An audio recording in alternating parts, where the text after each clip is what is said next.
Get out of my trauma bay. Dr. Caldwell's voice cut through the room like a blade, loud enough for every nurse, every orderly, every wide-eyed resident to hear. He didn't look up from his chart. He didn't need to. He already knew who was standing there. You're a liability, Sullivan. A limping liability. I don't need dead weights slowing down my team when real lives are on the line. He finally looked up, and the contempt in his eyes was so thick you could almost touch it. Go back to your desk. Answer some phones. That's all you're good for now. If you've ever been told you were too broken to matter, stay with me. Because this story is about to remind every single one of us what a real hero looks like. Subscribe to our channel, hit that notification bell, and drop your city in the comments below. I want to see how far this story travels. Now let's begin. The morning started the way most mornings did at Mercy General Hospital in the winter of 2024. Cold, fluorescent, forgettable. Sophia Sullivan arrived at 6:45, 15 minutes before her shift officially began, because that was the kind of woman she was. She didn't do late. She didn't do unprepared. Even now, even with the slight drag of her left leg that followed her down the hallway like an unwanted shadow, she was early. She had always been early. In another life, being early had meant the difference between someone living and someone dying. Old habits, she had learned, don't die just because your circumstances do. She hung her coat on the hook inside the small administrative office that had become her world over the past 2 years. It was a closet, really. A glorified storage room with a desk pushed up against one wall and a phone that rang too often, and a window that looked out not onto the city, not onto anything worth seeing, but onto a concrete ventilation shaft that collected dead leaves and cigarette butts. This was where Sophia Sullivan spent her days now, answering phones, filing intake forms, routing calls, doing the work that nobody else wanted to do and nobody bothered to thank anyone for doing. She sat down, turned on the monitor, and pulled up the overnight incident log. Her eyes moved fast. They always moved fast. That was something no desk job could train out of her. Scanning, assessing, prioritizing. It was as automatic as breathing. 3 overnight admissions, 2 discharges, 1 patient in post-op recovery following an emergency appendectomy. Nothing unusual, nothing that required her particular brand of attention. She told herself that was a good thing. She almost believed it. At 7:15, the day shift began to fill the hallways with its particular kind of controlled noise. Nurses with coffee cups, residents with dark circles under their eyes. The morning charge nurse, a kind and practical woman named Dolores, stopped by Sophia's doorway and smiled. Dolores was one of the few people in this building who looked at Sophia Sullivan and saw a person rather than a problem. "Morning, Soph. Cold one out there?" "Always is this time of year," Sophia said. "How was overnight?" "Quiet, which means today's going to be anything but." Dolores knocked on the doorframe twice, the way she always did, like a small private ritual. "You doing okay?" The question was simple. It always was. And Sophia always answered the same way. "I'm fine, Dolores. Thank you." Dolores gave her one long look, the kind that said she knew exactly what fine meant and exactly how far it was from the truth. And then she moved on down the hallway. Sophia turned back to her monitor. She was fine. She was always fine. Telling herself otherwise accomplished nothing. The incident that would unravel everything began at 8:52. Sophia heard it before anything official came through. She heard it the way she had been trained to hear things, the way 2 years of a desk job had not fully erased. It was a change in the air, a shift in frequency. The hallway outside her office, which had been moving at its usual mid-morning pace, suddenly accelerated. Footsteps quickened. Voices dropped to urgent registers. Someone called out a name, then another name, and the names moved away from her down the corridor like stones skipping across water. She stood up from her desk before she had consciously decided to. Her leg reminded her immediately. The familiar deep ache from her left hip down through her knee, the phantom pull of scar tissue that had healed badly and would never fully cooperate. She steadied herself with one hand on the desk edge and took one breath, then another, and then she moved to the doorway. Dolores was coming back up the hallway at a near run. "What's happening?" Sophia asked. Dolores didn't slow down. "Multi-vehicle pileup on Route 9. They're saying 15, maybe 20 cars. There are NATO transport vehicles involved. Military personnel. They're sending everyone they have." Sophia's pulse shifted. Not spiked exactly. Shifted, like a gear changing. "How many incoming?" "First wave, 6 critical, maybe more behind them." Dolores paused for just a second, and her eyes met Sophia's, and something moved between them. "They're going to need every hand, Soph." Then Dolores was gone, and the hallway was accelerating again around Sophia's stillness. She stood in the doorway of her office for exactly 4 seconds. She counted them without meaning to. 4 seconds was a long time when you had spent years in environments where 4 seconds was the difference between a tourniquet applied and a tourniquet missed. She stepped out into the hallway. The trauma bay at Mercy General occupied the east wing of the ground floor. Sophia had not set foot in it in 8 months. The last time had been a wrong turn, literally, a moment when her body had carried her there on muscle memory before her mind caught up and redirected her. She had stood at the edge of the doorway for a moment, watching the controlled intensity of a resuscitation in progress, and then she had turned around and walked back to her office and sat very still for a long time. Today she did not hesitate at the doorway. The trauma bay was already transforming. Beds were being cleared and repositioned. Supply carts were rolling in. The PA system announced a code black, which at Mercy General meant mass casualty protocol. And the announcement seemed to pull every available body in the building toward this single point. Sophia moved against the current of people, finding the edges of the room, positioning herself near the communication station at the far wall where 3 phones were mounted and a whiteboard tracked incoming patient status. Nobody told her to. Nobody assigned her to this spot. She simply went to where she was most useful and began doing the work. The first phone rang before she had her headset on. She caught it on the second ring. "Mercy General Trauma, Sullivan, this is Riverside EMS Dispatch.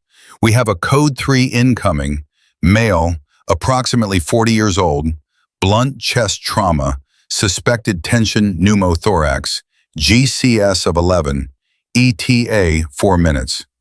Copy that. Blood type? AB positive, confirmed." Sophia was already writing. "Second patient in the convoy? Female, late 20s, crush injury to lower extremities. Tourniquet applied in field at 0847. ETA is same vehicle, 4 minutes. Got it, thank you." She hung up and turned to the whiteboard and began marking patient status in the shorthand she had developed years ago in environments where every second counted and every abbreviation saved 3. The resident who had been standing at the whiteboard, a young man named Torres, who still had the slightly stunned expression of someone who had not yet gotten used to emergencies, stared at what she was writing. "Is that a triage notation system?" he asked. "It's the one that works," she said. "Write faster." The second phone was already ringing. She answered it. Another convoy update. "Third patient incoming. Spinal precautions. Possible C-spine involvement." She logged it, marked it, turned back to the first phone which had started again. Torres had started writing faster. The trauma bay was filling with bodies now, medical bodies, the controlled frenzy of a team that had drilled for this and was now living it. Sophia tracked all of it from her position at the wall without appearing to move, without drawing attention to herself, which was exactly her intention. Do the work, stay useful, don't become the story. And then the door from the corridor swung open and Dr. Richard Caldwell walked in. He was a large man in the particular way that certain men in positions of authority tend to be large, taking up not just physical space but atmospheric space, the kind of presence that preceded itself into a room. He was the chief of trauma surgery, 49 years old, Harvard Medical School, 12 years at Mercy General, the last 4 as chief. He wore his authority the way some people wear expensive watches. Constantly, conspicuously. He expected the room to recognize him the moment he entered it, and the room always did. His eyes swept the trauma bay with the practiced efficiency of a commander surveying his troops, and they moved past Sophia once, then snapped back. The way his expression shifted was something that several people in the room would later describe differently. Torres would say it looked like anger. Dolores, who had just come back in through the supply corridor, would say it looked like contempt. The charge nurse on duty, a veteran named Marcus, would say it looked like something even simpler and uglier than either of those. It looked, Marcus would say later, like a man looking at something that offended him by existing. Sullivan, Caldwell's voice was not loud. It didn't need to be. The room heard it anyway. "What are you doing in here?" Sophia had the phone to her ear. She held up one finger, the universal "please hold" gesture, and finished logging the 4th incoming patient before she responded. "Running communications," she said. "You've got 4 critical patients incoming in the next 3 to 7 minutes, and your comm station was unmanned." Torres handles communications. Torres is a second-year resident who didn't know the triage notation system 60 seconds ago. She said it without heat, without apology, simply as fact. "He knows it now. I taught him while I was answering your phones." Torres, to his credit, did not look away. He gave the very smallest nod, which was either confirmation or solidarity, or both. Caldwell crossed the room in 7 strides. He was a man who covered ground quickly when he was angry. He stopped 2 feet from Sophia and lowered his voice, which paradoxically made it carry further in the suddenly quiet, immediate radius around them. "I told you 3 months ago that your presence in this department is a safety risk. You have a documented mobility limitation that prevents you from meeting the physical demands of trauma response. That is not my opinion. That is your medical assessment on file." "I'm not responding to patients," Sophia said. "I'm on the phones. You're in my trauma bay without authorization. Your trauma bay needed someone on communications. I was available. The first wave arrives in approximately 90 seconds. Caldwell's jaw tightened. "Get out." The room was very still for a moment, in the way that rooms get still when something important is happening, and every person present knows it. Sophia looked at him. Not with defiance, exactly. Not with the hot flare of someone who has been insulted and wants to fight back. She looked at him with something quieter and somehow more devastating than that. She looked at him the way someone looks at a thing they have already accounted for. Like he was a variable she had already factored into her calculations. "I'll leave as soon as someone qualified takes this station," she said. "I'm ordering you out of this room. And I'm asking you to assign someone to communications before your patients arrive without anyone tracking their incoming status." She held his gaze for 1 more second. "That's not insubordination, Dr. Caldwell. That's patient safety." The doors at the far end of the trauma bay burst open, and the first gurney came through. The next 11 minutes were the kind of minutes that don't let anyone finish an argument. Sophia stayed on the phones. Caldwell, because he was, whatever else he was, a trauma surgeon who cared about his patients more than he cared about winning any particular confrontation, turned his attention to the incoming cases. He was very good at his job. Sophia had never questioned that. He barked orders with absolute precision, moved with the controlled intensity of a man who had spent decades training for exactly this, and the team around him responded with the kind of seamless efficiency that only comes from having a strong center. She watched him work while she logged patient updates and coordinated with incoming EMS units and cross-referenced blood type requests with the blood bank. She could do all of this and watch the room at the same time. She had always been able to do that. Some people called it multitasking. She called it staying alive. The second wave of patients came in 8 minutes after the first. 3 more gurneys, 2 military personnel in uniform, 1 civilian. The civilian was a woman in her 60s who had been driving behind the NATO convoy when the pileup happened. She was conscious, which was remarkable given her injuries, and she was frightened in the way that people who have never been near violence get frightened, with a full body shaking that no amount of blankets could quiet. Sophia logged her, tracked her, made a note to follow up. Torres was keeping up with the whiteboard. He was a fast learner. She had noted that about him the moment he started writing. At 9:23, there was a lull. Not an end, just a breath. The immediate critical wave had been triaged and distributed, and the trauma bay, while still busy, had shifted from crisis pitch to urgent but controlled. Sophia took the moment to check her notation log, ensure everything was complete and legible, and begin organizing the documentation that would need to follow each patient through the system. She was 3 minutes into this when Caldwell came back. He had been to the scrub room and back. His gloves were fresh, which meant he had stepped away from a patient long enough to reconsider and return, which told her this conversation had been sitting in the front of his mind even while he was working. Sullivan. He stopped 6 feet away this time. Different energy, still hard, but different. You don't belong in here. I know, she said. I've been told. Not just by me. No, not just by you. He studied her for a moment.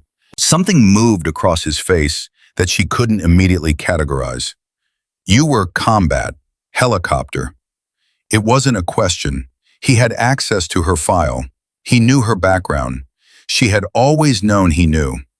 Flight nurse, she said, 8 years. And then your helicopter went down. And then my helicopter went down, she agreed. And you think that history gives you the right to walk into my department and override my decisions? I think a patient in Bay 4 is about to present with a tension pneumothorax that your resident is going to miss because he's been focused on the hip fracture and not watching the tracheal deviation. She said it flatly. I think you should go check. Caldwell stared at her. Bay 4, she said, right now. He went. She heard, 30 seconds later, the controlled urgency of a needle decompression being called for. She heard Caldwell's voice, still authoritative but sharper now, directing the intervention. She heard Torres asking a question and getting a clipped, precise answer. She turned back to her log and kept writing. When Caldwell came back to her the third time, he didn't say anything at first.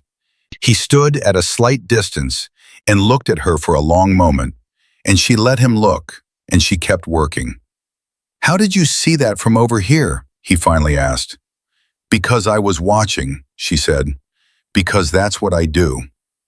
He didn't have an answer for that. He started to turn away. Dr. Caldwell, he stopped.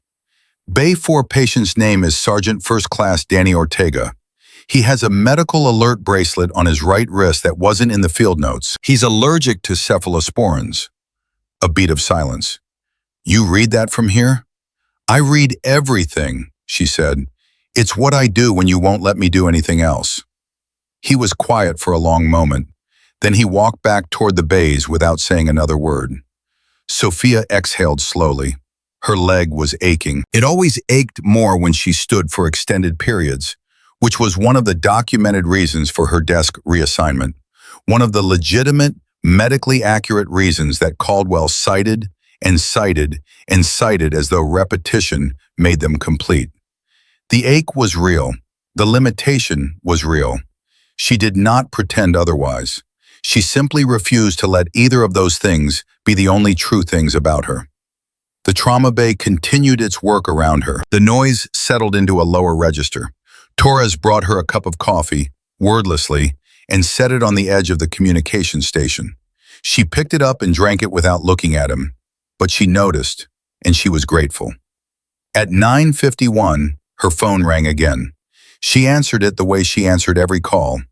Mercy General Trauma, Sullivan. The voice on the other end was a male voice, clipped and precise, with a particular kind of formal urgency that she had not heard in 2 years, but recognized instantly. This is Captain James Merritt, United States Marine Corps, calling from Airborne Unit 7. We are requesting emergency medical authorization for a priority patient transport to your facility. Patient is military, rank of colonel, critical status. We are requesting to speak with whoever is running your trauma response." She gripped the phone a little tighter. "This is Sullivan. I'm coordinating." "Sullivan?" Something shifted in his voice, a fractional hesitation. "Ma'am, I need to ask you something and I need a straight answer." "Go ahead, Captain. Is there any chance you have a nurse at that facility who goes by Angel 6? The room did not stop moving. The gurneys did not pause. The monitors did not change their rhythm. But something in Sophia Sullivan went very, very still. "Why are you asking?" she said. "Because the colonel is asking for her," Captain Merritt said. "He's been asking for the past 40 minutes. He won't stop. Ma'am, he doesn't have a lot of time." And those are the words coming out of his mouth. Angel 6. He needs Angel 6. Sophia set down her coffee. Her hand was completely steady. "Captain Merritt," she said, "what is your ETA?" 14 minutes, ma'am. 4 aircraft." "Understood." She took one breath. "You tell the colonel that Angel 6 is standing by." She hung up the phone. Across the room, Dr. Caldwell was reviewing a chart with his back to her. The trauma bay hummed with the ongoing work of keeping people alive. Torres was updating the whiteboard. Dolores was doing medication checks 2 beds over. Sophia Sullivan stood at the communication station, and something in her face changed, very quietly, like a light coming on in a room that had been dark for a long time. She picked up the phone again and dialed the roof access coordinator. "This is Sullivan in trauma.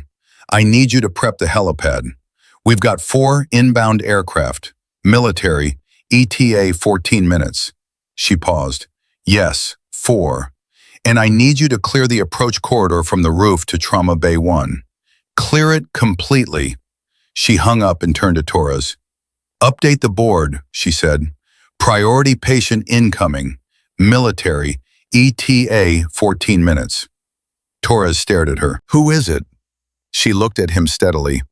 "Someone important," she said. "Start getting the room ready." The boy didn't ask another question.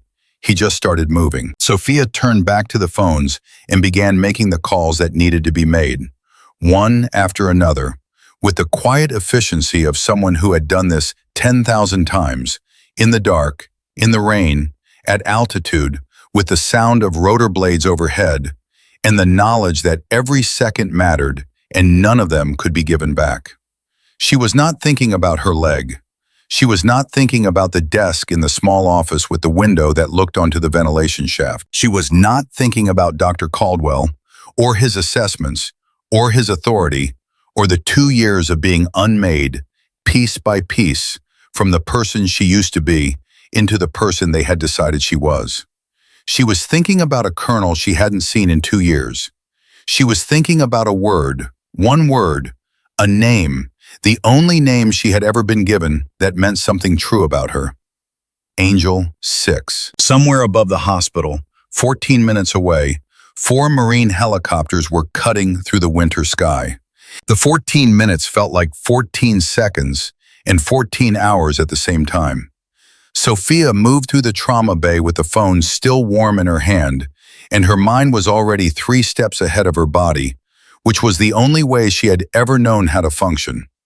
You don't wait for the emergency to arrive and then react. You build the runway before the plane comes down. That was something her first commanding officer had told her on her 3rd deployment, a man named Colonel Harris, who smelled like instant coffee and spoke in short sentences that hit like closed fists. You build the runway, Sullivan, every single time. She was building it now. Torres was updating the whiteboard when she reached him. He had good instincts for a second year. He wrote fast, asked fewer questions than most residents his age, and he had that particular quality she had always valued above almost everything else in a teammate. He listened when she talked. Not just heard, listened. "Torres," she kept her voice low, steady, the kind of voice that communicated urgency without manufacturing panic. I need you to pull the crash cart to Bay 1 and make sure the defibrillator has a fresh battery check. Not a visual check, a functional check. Bay 1 is already occupied. Then move whoever's in Bay 1 to Bay 3. Bay 1 is the largest space and it's directly accessible from the roof corridor. That's where we need to be. He looked at her for 1 second, processing, and then he nodded and moved without another word. She turned and found Dolores coming out of the medication room. Dolores, I need O negative on standby, minimum 4 units, and I need someone to page Dr. Ewan from cardiothoracic. Dolores stopped walking. Ewan is in a scheduled procedure. Then pull him out of it. Sophia met her eyes. Please, tell him it's a priority military transport with suspected cardiac involvement. He'll come. Dolores looked at her for 1 long beat, and then she said, "On it," and turned around. That was what 20 years of trust looked like. No questions, just movement. Sophia checked her watch. 11 minutes remaining. She was walking toward the communication station to make her next call when she heard it. The voice she had been expecting. The voice she had been, if she was being completely honest with herself, dreading. Sullivan. Caldwell. She turned around. He was standing at the entrance to the bay, and his expression was the expression of a man who had just watched his carefully controlled environment begin moving in a direction he had not authorized. Bay 1 was being cleared. Dolores was on the phone. Torres was running. The charge nurse Marcus was repositioning equipment. All of it, every single piece of it, had started moving because of her. And Caldwell was smart enough and experienced enough to recognize a chain of command when he saw it operating in his department without his permission. "Would you like to tell me what you just did to my trauma bay?" he said. "I restructured for a priority incoming," she said. "Military patient, critical, 4 aircraft, ETA approximately 10 minutes now.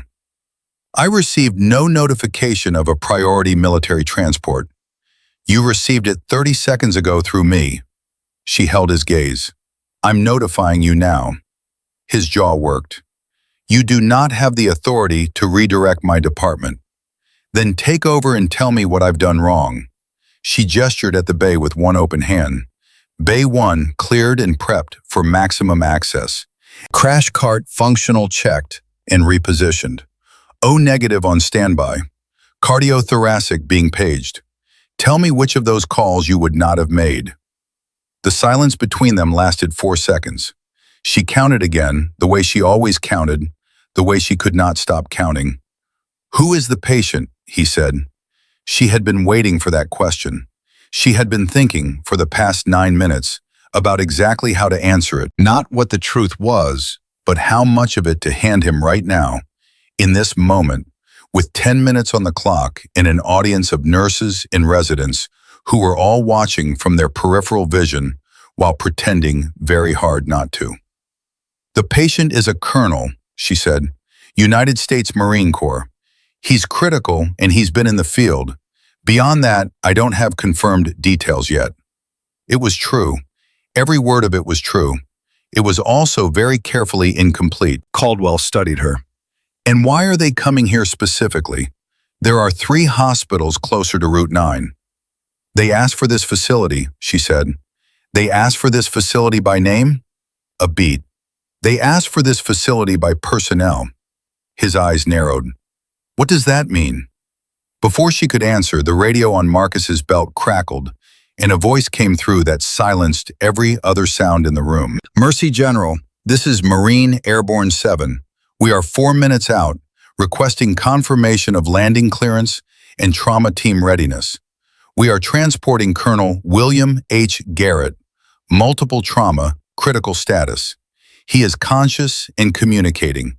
He has one request before landing. Please confirm Angel 6 is on site." The radio crackled off. The trauma bay was completely silent for 3 full seconds. Sophia was already moving toward the radio when Caldwell's hand closed around her arm.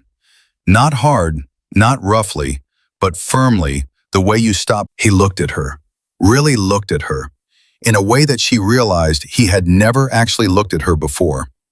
In all the months, the assessments, the dismissals, the careful documentation of her limitations, he had seen her file.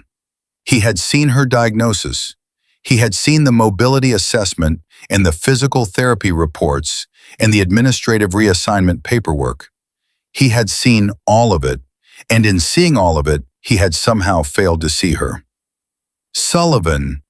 His voice was careful now, in a new way. What exactly was your role in the field?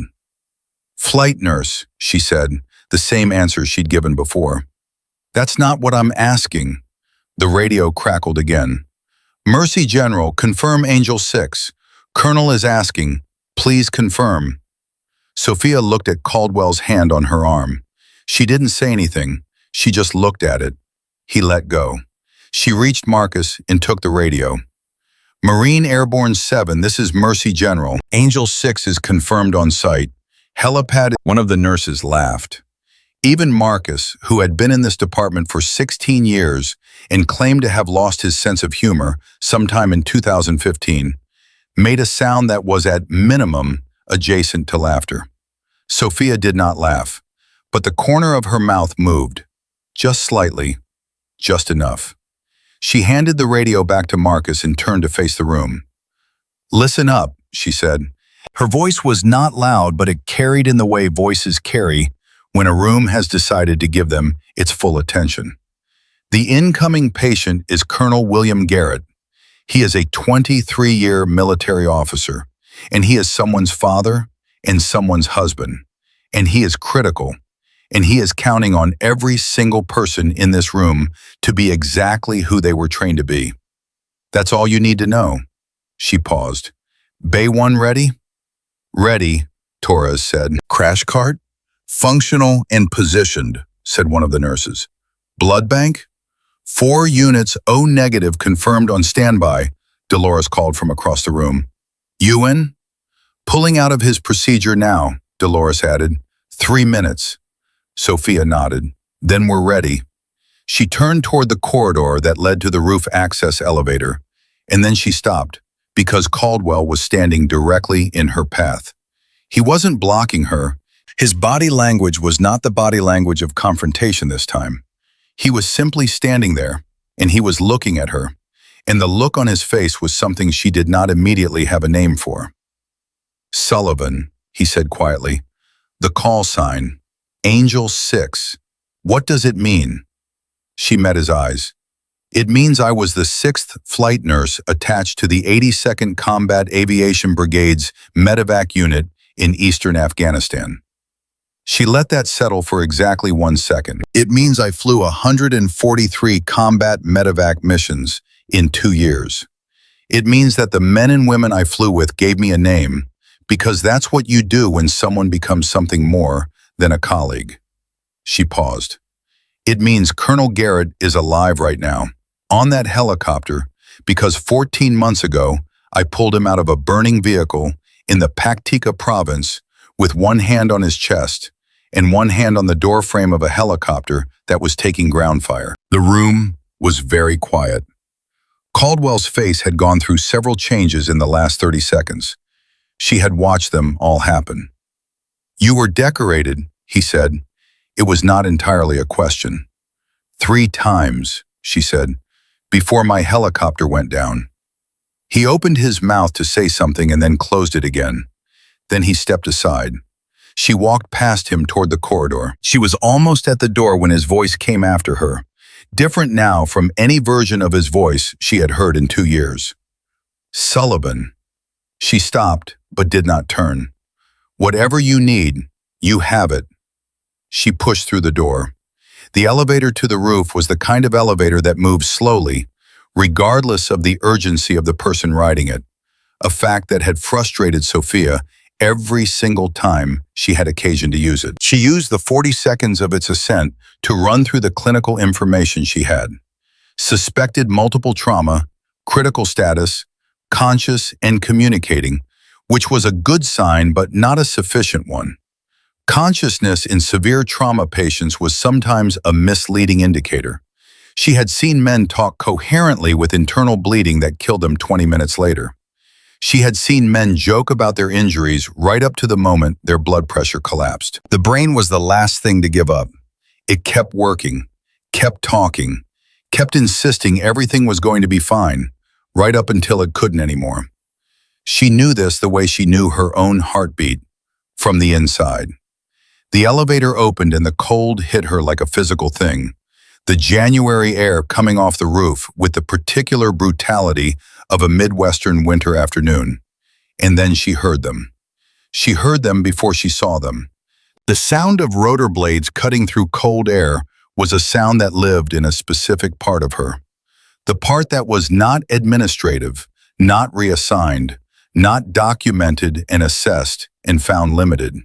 It lived in the part of her that had spent 8 years trusting that sound with her life and with the lives of the men and women she flew with. 4 helicopters. They came in from the northeast in a staggered formation, the kind of approach pattern that maximized visibility and minimized interference. And they were moving fast, and they were loud in the way that Marine helicopters are loud, which is to say they were loud in a way that seemed to communicate intention, not just presence. The rooftop coordinator, a young man named Phil, who was very good at his job and very rarely surprised by anything, was standing at the edge of the helipad with his signal paddles up and his expression somewhere between professional and slightly overwhelmed. He glanced at Sophia when she came through the door, and his expression shifted. "They really sent 4?" he said. "They really sent 4, she confirmed. "For one patient?"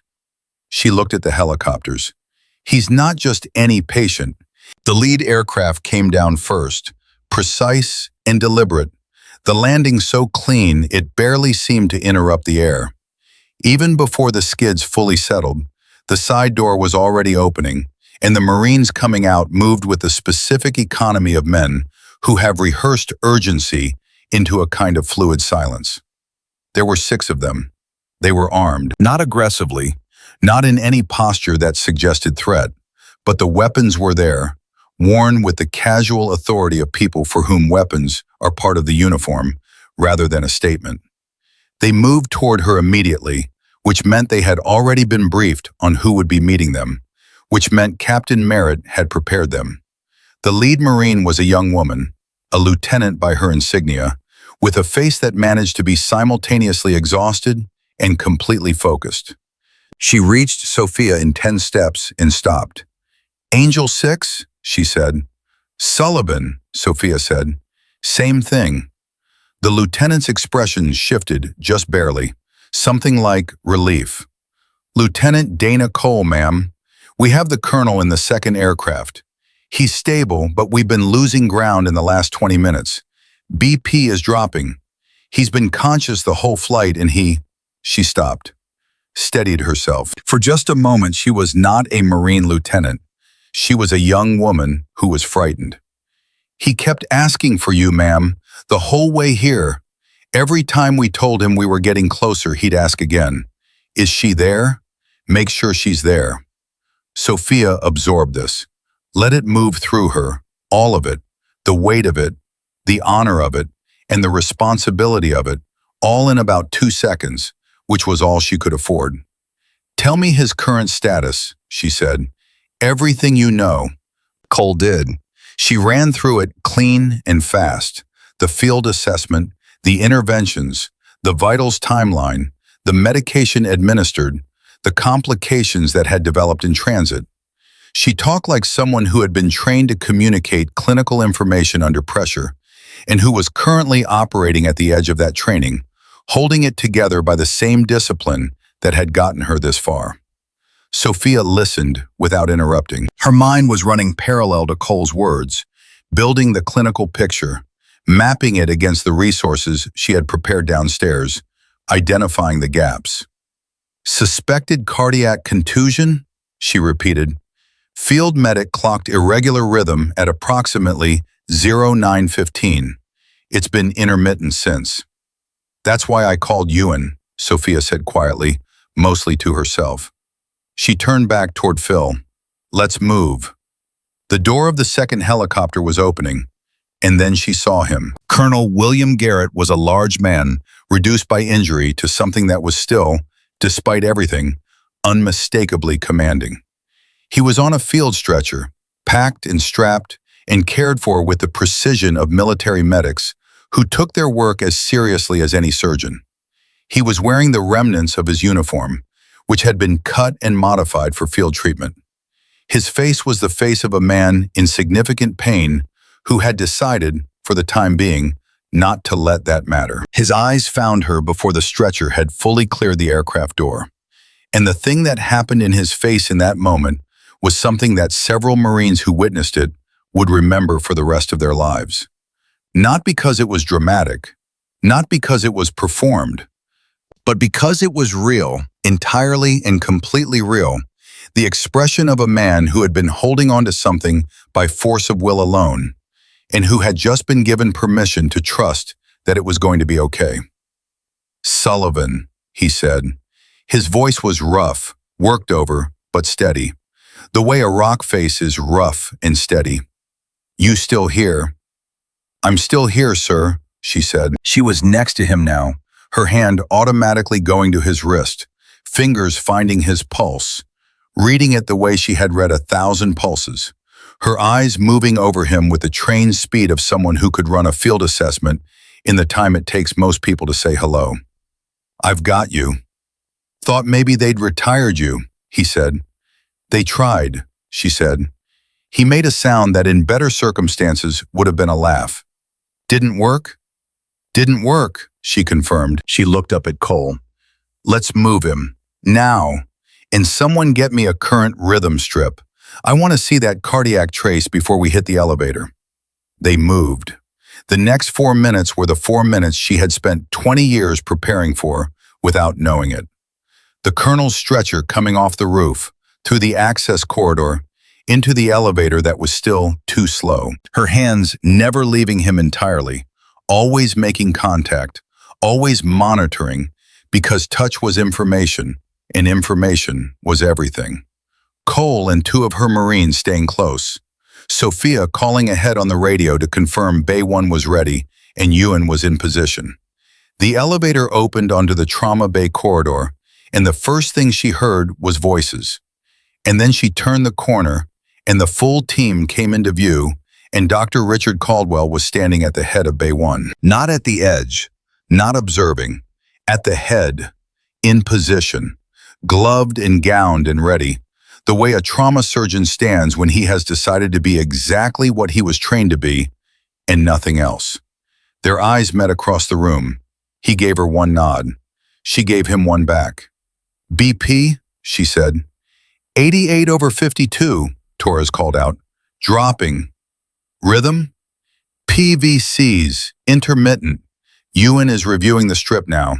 Sophia was already at the colonel's side, moving with the team, her limp present and irrelevant, a fact about her body that existed alongside every other fact and had no more authority over her than she gave it. "Colonel," she said close to his ear, "we're going to take good care of you. I need you to stay with me." His hand found her forearm. The grip was still strong, stronger than his blood pressure had any right to allow. "Knew you'd be here," he said. "Knew it." "Of course I'm here," she said. "Where else would I be?" Somewhere behind her she heard Caldwell begin directing the team, his voice clean and certain, the voice of a man doing the thing he was built to do. She heard Ewan's assessment of the cardiac trace, heard Marcus calling out supply requests, heard the seamless orchestration of a trauma team that was operating at its absolute best. And she was part of it. Fully, completely.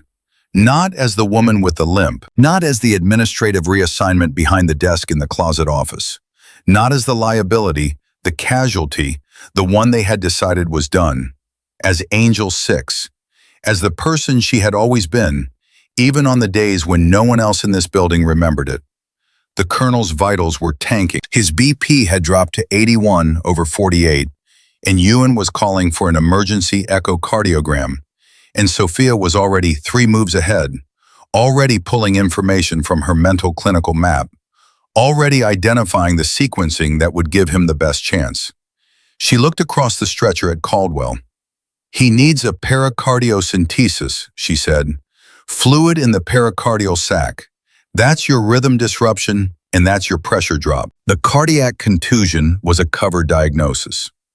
Caldwell was already looking at the echo results Ewan had just pulled up. His face changed. Just slightly. Just enough. You're right, he said. I know, she said. And then, without any hardness in it, without any score to settle, simply as a medical professional to another, can you do it, or do you need Ewan? He looked at her. I can do it. Then let's go, she said. The colonel's hand was still on her forearm. She leaned close one more time. Still with me, sir? Still with you, Angel, he said. His voice was thinner now, traveling a longer distance to reach her. Tell me it's going to be okay. She had told people this before, many times, in helicopters and field stations in moments of absolute chaos and terrible certainty. She had learned long ago that the words themselves mattered less than the voice delivering them, and she had learned to make her voice carry something true, regardless of what the clinical picture said. It's going to be okay, she said, and she meant it. She had earned the right to mean it. Then she straightened up and looked at Caldwell, and the two of them, without another word between them, began. The pericardiocentesis needle was 4 inches long, and it needed to go into a space roughly the size of a walnut without touching the heart wall. And Caldwell was going to do it with Sophia Sullivan standing 18 inches to his left, telling him things he had not asked her to tell him and could not afford to ignore. His position is slightly elevated on the left side, she said. Field medic noted he was favoring that side during transport. May affect your angle. Caldwell adjusted without acknowledging that she had spoken. But he adjusted. She saw it. Torres saw it.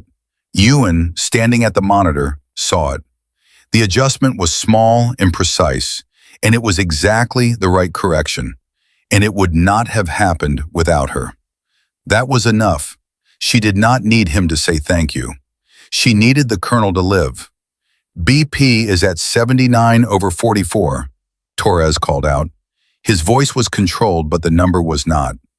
I hear it, Caldwell said. He was focused in the way that the best surgeons focus, everything else in the room dropping below a threshold of awareness, while the one critical task expands to fill the entirety of his attention.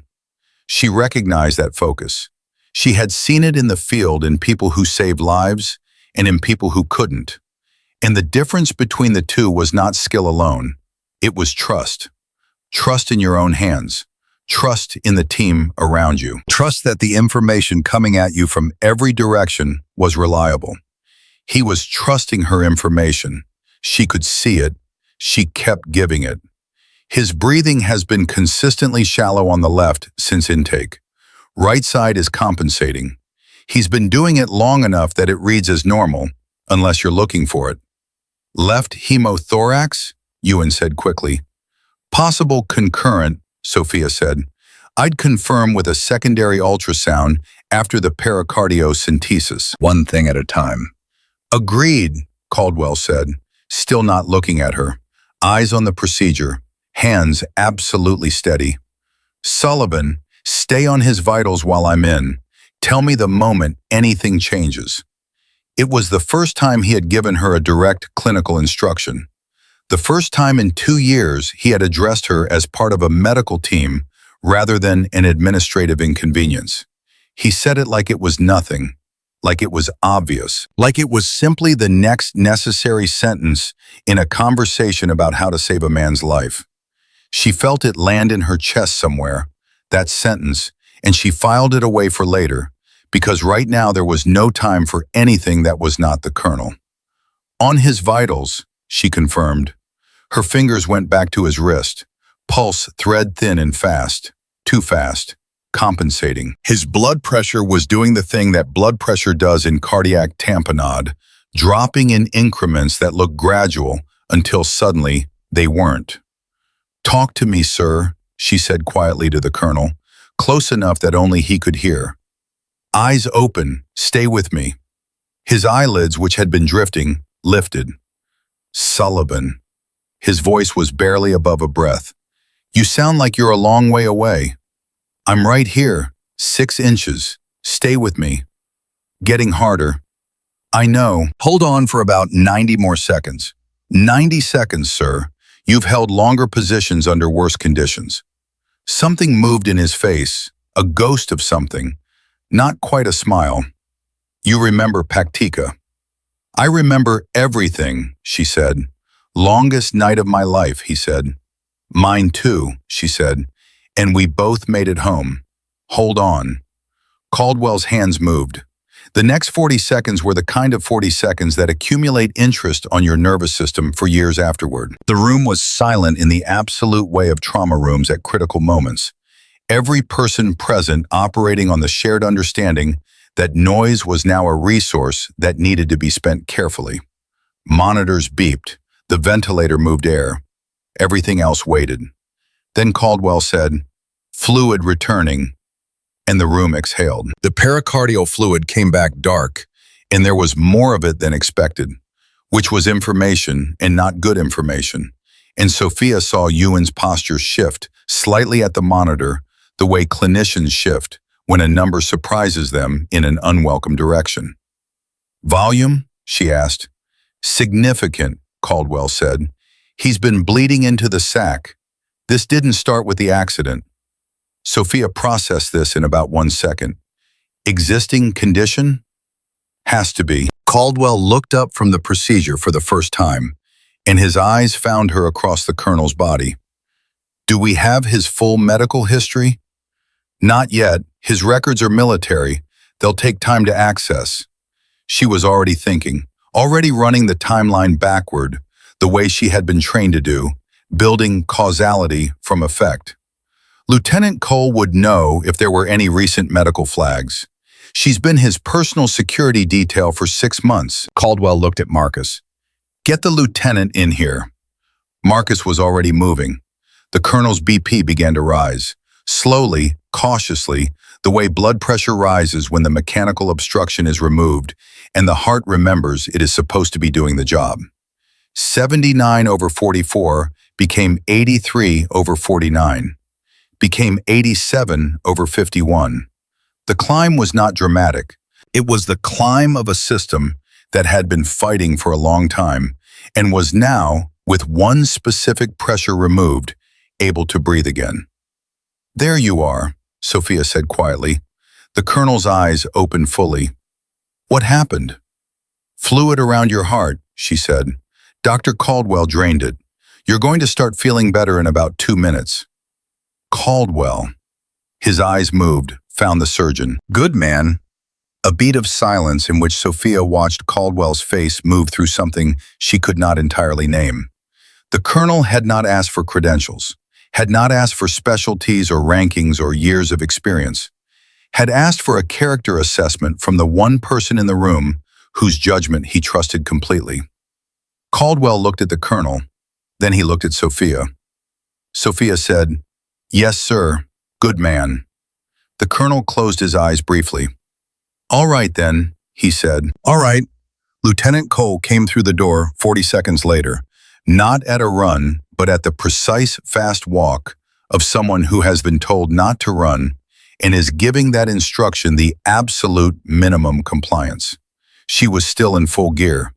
She stopped at the edge of the bay. "Doctor needs to know about any existing medical conditions," Sophia said. "Recent flags, anything his unit medical would have noted."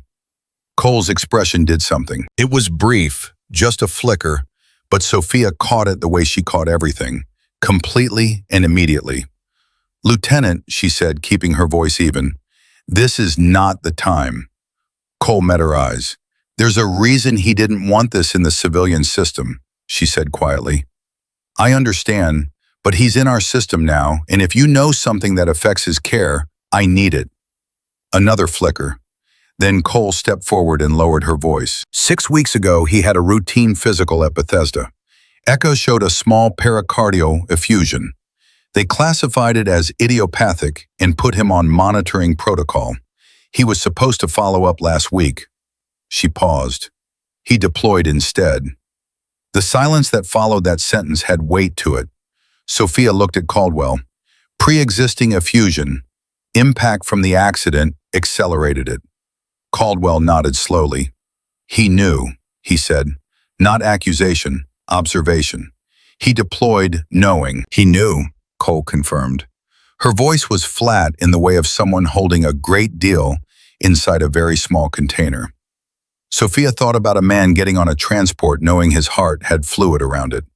Knowing the physical demands of his mission would put pressure on a condition that was already fragile.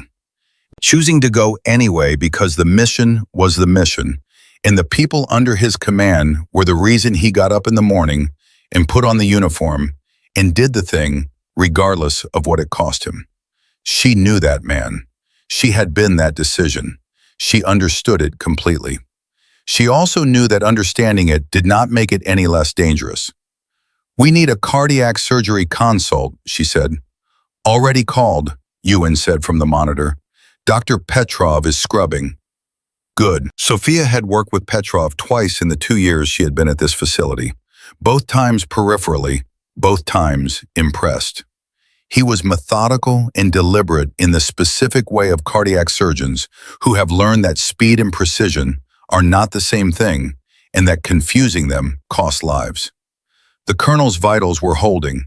BP now 91/55. Heart rate had calmed from its frantic, compensatory sprint to something that still wasn't normal but was no longer catastrophic. His color was returning in increments, the grayness receding from his face the way fog burns off a morning. Sophia allowed herself one breath of something adjacent to relief, and then moved on to the next problem, because there was always a next problem. "Left hemothorax confirmation," she said to Torres. "Let's run that secondary ultrasound now." Torres moved to the machine. He was getting faster. She had watched him grow by approximately 3 professional years over the course of this morning, and she found, in some corner of her mind that was not currently occupied with the colonel, that this mattered to her. That watching someone learn in real time and rise to it was still one of the finest things she knew how to witness. The ultrasound confirmed it. Small hemothorax, left side, manageable. Not the immediate crisis the pericardial effusion had been, but something that needed to be addressed before it decided to become one. "Chest tube?" Torres asked. "Chest tube," Sophia confirmed, and looked at Caldwell. He was already thinking it. She could see it in the set of his shoulders. "Give me 2 minutes," he said. "You have 2 minutes," she said. He looked at her, just for a second, and in that second, something passed between them that was not an apology, and was not a declaration, and was not any of the things that would need to eventually be said, but was something underneath all of those things. It was the look of a man who was recalibrating, quietly, painfully, honestly recalibrating. She gave him 2 minutes. Across the room, one of the other Marines who had come in with Cole had positioned himself near the door. He was young, barely 22 by Sophia's estimation, and he had the particular stillness of someone who is maintaining composure through deliberate effort. She had seen that stillness before. She knew what it covered. "Hey," she said, moving toward him. Her voice dropped. "You were with him in the field." He looked at her. His eyes were the eyes of someone who had held a very bad thing together for a very long time by refusing to look directly at it. "Yes, ma'am. What's your name?" "Corporal Danny Hayes, ma'am." "Corporal Hayes. He's stabilizing. His BP is coming up." She watched the young man's face. "He's going to need surgery, but we have one of the best cardiac surgeons in this state walking through that door in about 90 seconds. And he's going to be okay." Hayes looked at the colonel, then back at her. "He kept saying your name," the young man said. "The whole flight, every time we hit turbulence, every time his vitals dipped. Angel 6, like it was the only thing keeping him anchored." Sophia held the young man's gaze and did not look away from what was in it. "He kept a lot of us anchored," she said. "It goes both ways." Hayes nodded, swallowed, looked back at the colonel with the expression of someone who has just been given permission to believe something good. Petrov arrived at 10:47. He was a compact, precise man with silver at his temples and the unhurried energy of someone who had long ago made peace with operating under pressure. He reviewed the echo, the ultrasound, the drain output, the vitals timeline, and Sophia's clinical notes in approximately 4 minutes, which was fast for a cardiac surgeon and indicated that he understood the timeline was not negotiable. Sophia, he said, which was how he addressed her, had always addressed her because Petrov was one of the doctors in this building who had reviewed her file and arrived at a different conclusion than Caldwell. "Walk me through your assessment." She did, clean and concise, no wasted words. She gave him the clinical picture from the moment of the radio call through the pericardiocentesis result, including Cole's information about the pre-existing effusion, including her concern about the hemothorax as a secondary complication, including her read on the colonel's current hemodynamic status. Petrov listened with his arms crossed and his eyes on the monitor, and when she finished, he was quiet for 4 seconds. "Agreed on all points," he said. "We need to take him up." "Or," Caldwell asked. "Immediately." Petrov looked at the colonel. "Colonel Garrett, I'm Dr. Petrov, cardiac surgery. I'm going to fix your heart. Are you with me?" The colonel's eyes were open and clearer now than they had been since he arrived. The fluid removal had done its work, and his brain was receiving the blood supply that it had been fighting for. And the clarity that came with that was both a gift and, in this moment, a burden. Because clarity meant full comprehension of exactly how serious his situation was. "Do what you need to do," the colonel said. His eyes moved to Sophia. "Sullivan." She moved to his side immediately.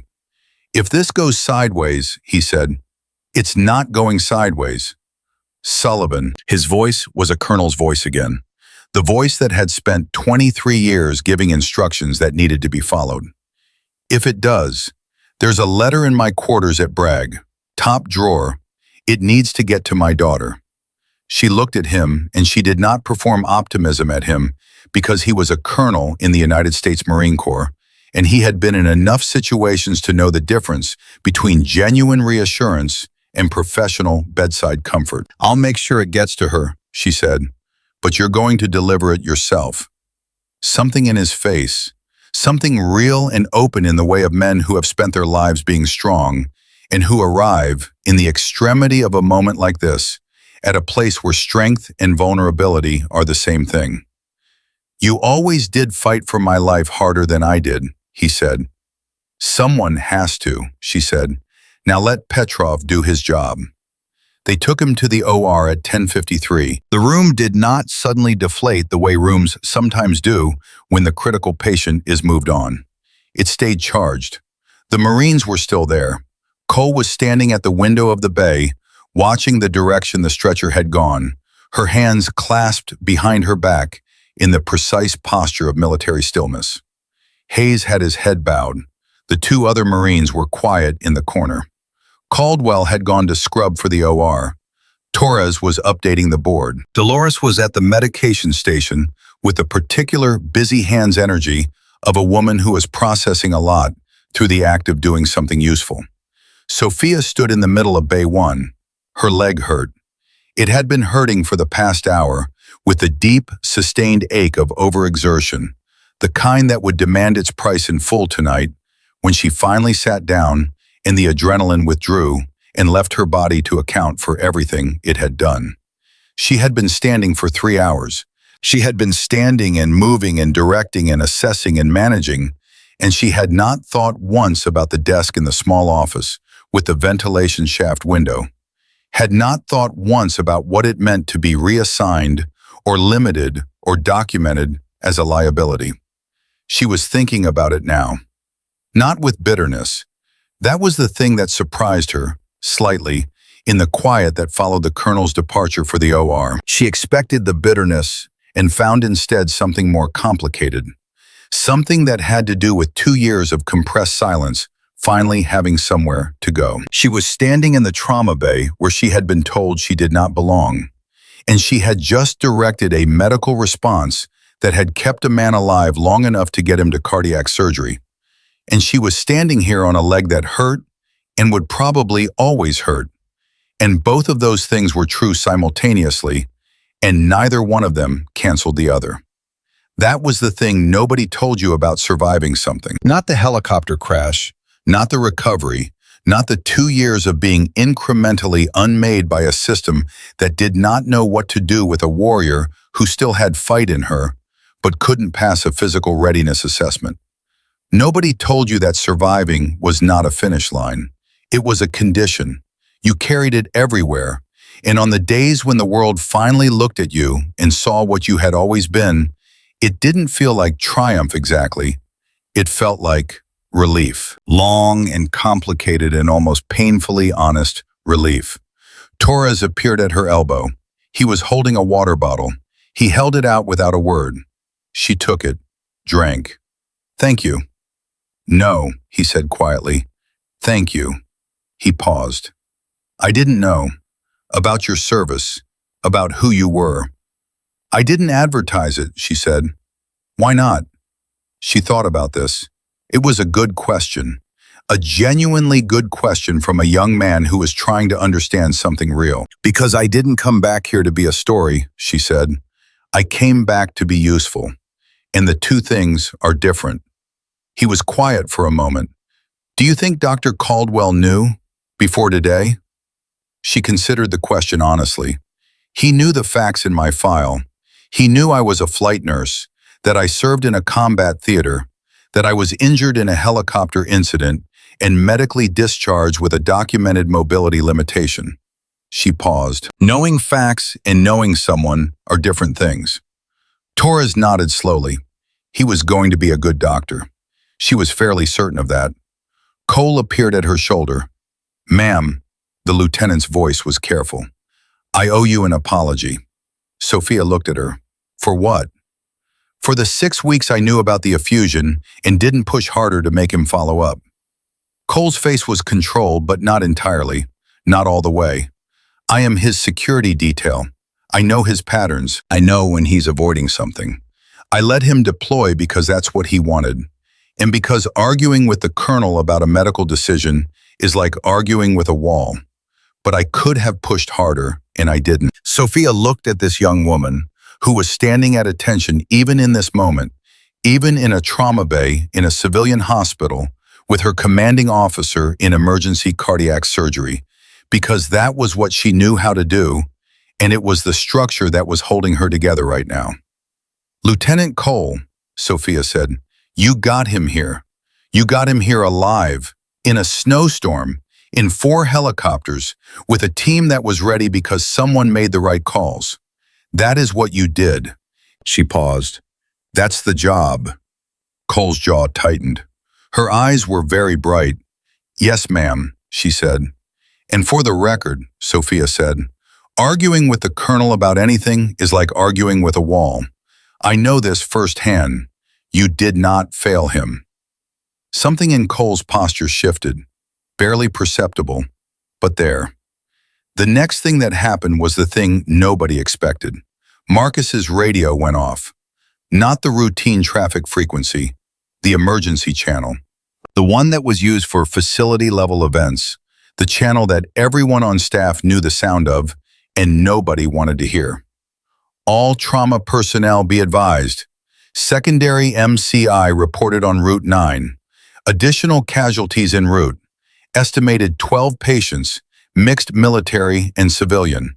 First ambulance ETA 18 minutes. Repeat, code black remains active." The room reactivated. Sophia looked at the board. Bay 1 was temporarily clear. Bay 3 had the post-op patient from earlier. Bay 2 had 2 of the original Route 9 victims who were stable but not discharged. She ran the math in the way she had always run it, rapidly and completely, the way her mind had been built and trained and tempered to run it. She looked at Torres. "Bay 1 stays ready. We're going to need Bays 4 and 5 cleared and prepped in the next 15 minutes. Talk to Marcus, and someone needs to call administration for additional staffing." Torres was already reaching for his radio. She turned to Cole. Your Marines, are any of them with combat medical training? Cole blinked. Two of them, Hayes and Corporal Reyes. Are they cleared to assist in a civilian facility? With my authorization and the attending physician's authorization, yes. Can you give it? Already given, Cole said. Something shifted in her face. The weight that had been sitting on her since she landed on that roof redistributed itself into something more like purpose. What do you need? Sophia turned and looked at the full scope of the trauma bay, at the people moving through it, and the resources available, and the timeline pressing in from all sides, and she felt herself settle into something she had not felt in 2 years. Complete occupation of her own purpose. Every part of her engaged, every part of her necessary. Her leg hurt. She didn't notice. Here's what we need, she said, and she began. 18 minutes was not 18 minutes. Sophia knew this from the first moment Marcus read out the ETA. 18 minutes on a radio dispatch meant 14 if the roads were clear, which they were not, because Route 9 in January was never clear. And it especially wasn't clear when it had already hosted one mass casualty event this morning, and the emergency responders were still working the first scene. 18 minutes on a radio dispatch, in real conditions, on a bad road, could mean 22. Could mean 25. She was banking on 16 and preparing for 12. She moved through the trauma bay, giving instructions in the order of their urgency, which was the only order that mattered. Hayes and Reyes, Cole's 2 combat-trained Marines, were already pulling gloves from the supply station. Hayes was faster.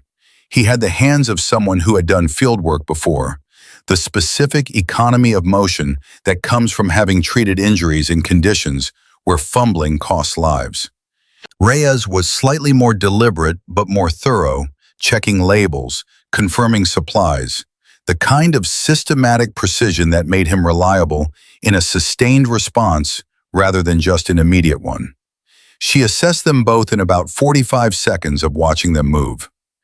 Hayes, she said, you're on airway support in Bay 4.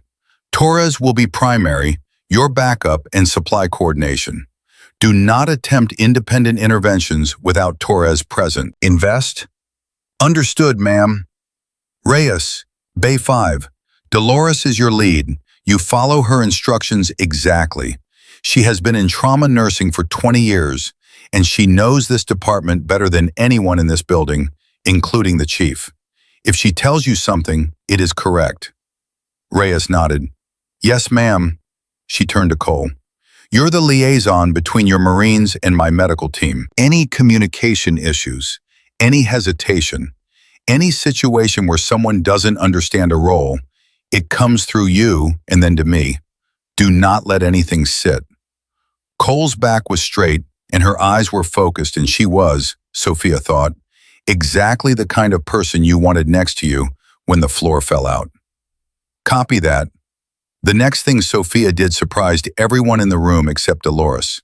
She picked up the phone and called administration, not to request staffing. She had already done that through Torres and the charge nurse channel. She called administration to speak directly to the hospital director, a man named Gerald Fitch, who was simultaneously the person most responsible for Sophia Sullivan's desk reassignment, and the person who, on this particular morning, most needed to understand what was happening in his building. Fitch answered on the second ring, which told her someone had already called him about the code black. This is Sullivan in trauma, she said. I need to give you a situation update and I need 30 seconds of your time. A pause. Sullivan, why are you calling from? We have an active code black with a second wave incoming. We have a military officer in cardiac surgery. We have 2 of our bays extended beyond standard capacity. We currently have 2 United States Marines with combat medical training assisting our team, which requires your verbal authorization on record. She did not give him a gap to respond. I also need to inform you that you may receive calls from the Department of Defense in the next hour regarding Colonel William Garrett's care status. All inquiries should be directed to trauma and to Dr. Petrov in cardiac, not to administration. Silence on the other end. Then Fitch said, "How did a DOD patient end up at our facility?" "They asked for us specifically," she said. "Authorization for the Marines?" Another pause. She could hear him processing, the particular silence of a bureaucratic mind encountering a situation that exists outside its prepared categories. "Granted," he said finally. "Is Caldwell aware of all of this?" "Dr. Caldwell is in the OR," she said. "He's aware of everything that matters." She hung up. Marcus was looking at her from across the room with an expression that walked the line between impressed and deeply entertained. "You've been waiting 2 years to make that call," he said. "I've been waiting 2 years to make all of these calls," she said. "Now let's get ready." At 11:14, the first ambulance from the secondary incident arrived. The patient was a 26-year-old specialist, male, conscious and in pain, with a fractured pelvis and soft tissue damage to both legs from being pinned inside a military transport vehicle. He was loud about the pain, which was actually reassuring because loud patients are breathing patients, and breathing patients are working patients.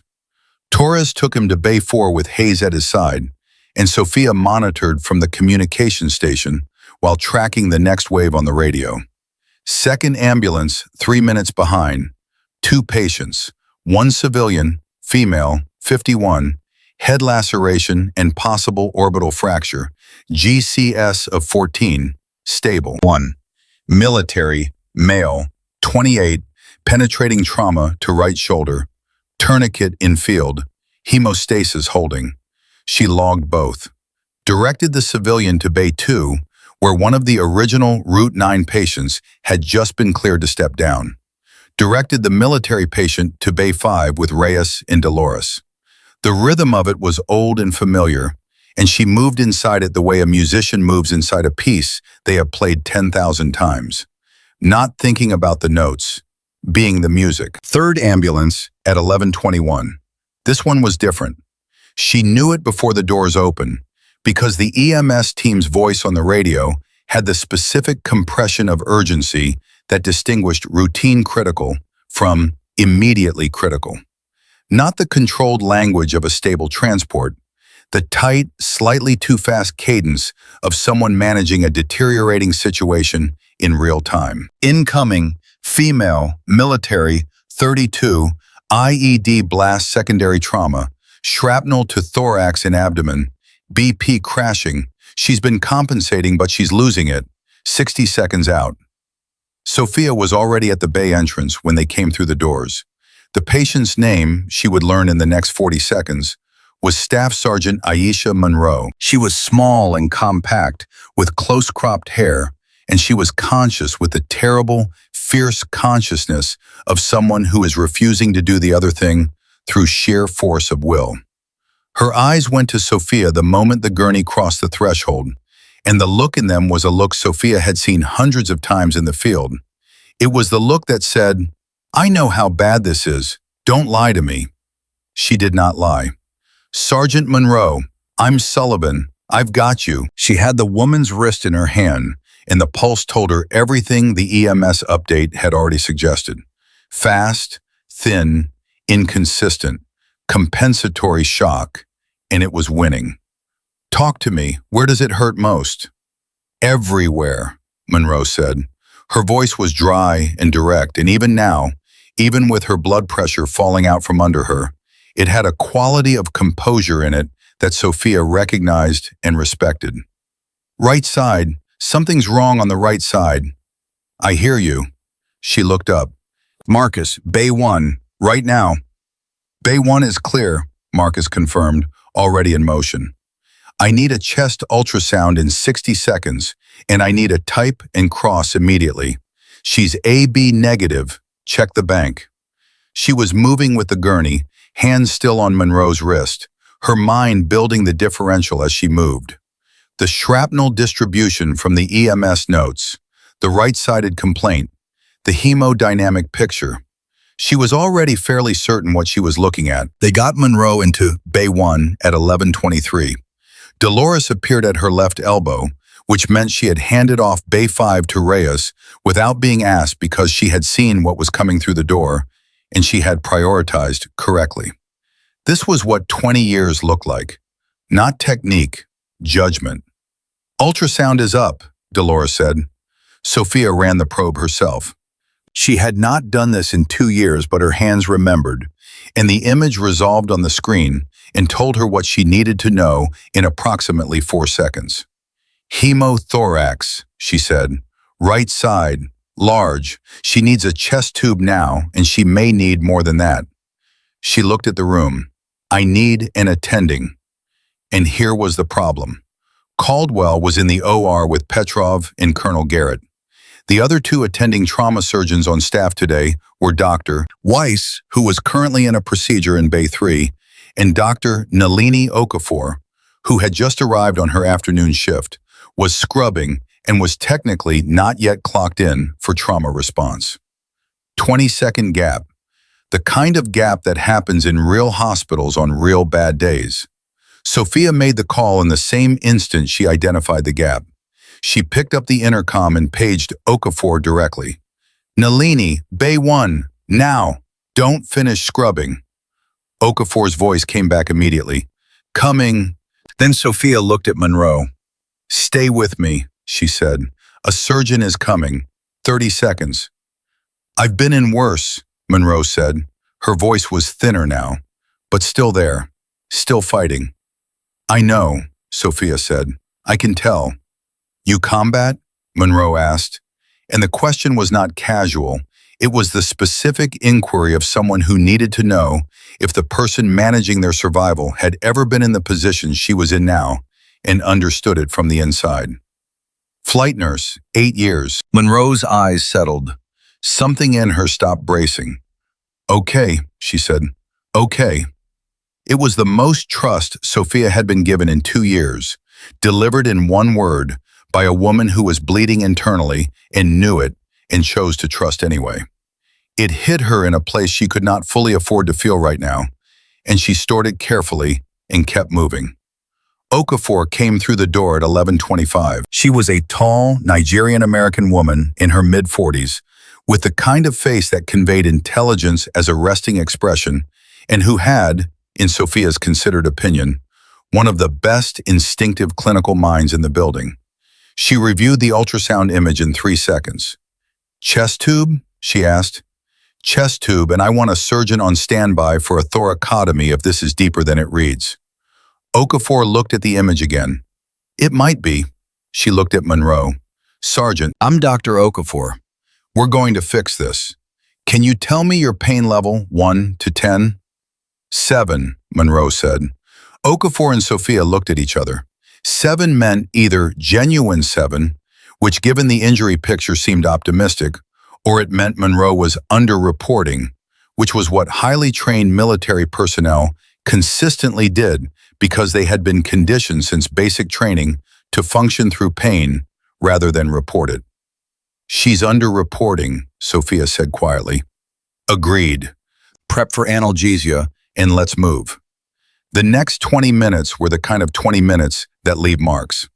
Okafor placed the chest tube with the clean efficiency of a surgeon who has done this procedure enough times that the technical aspects are fully automatic, which freed her mind to monitor the bigger picture while her hands did the immediate work. Sophia managed the room, tracked Monroe's vitals, communicated with the blood bank, and kept one part of her attention on the wider bay where 4 other active patients were being managed simultaneously by Torres, Dolores, Hayes, and Reyes.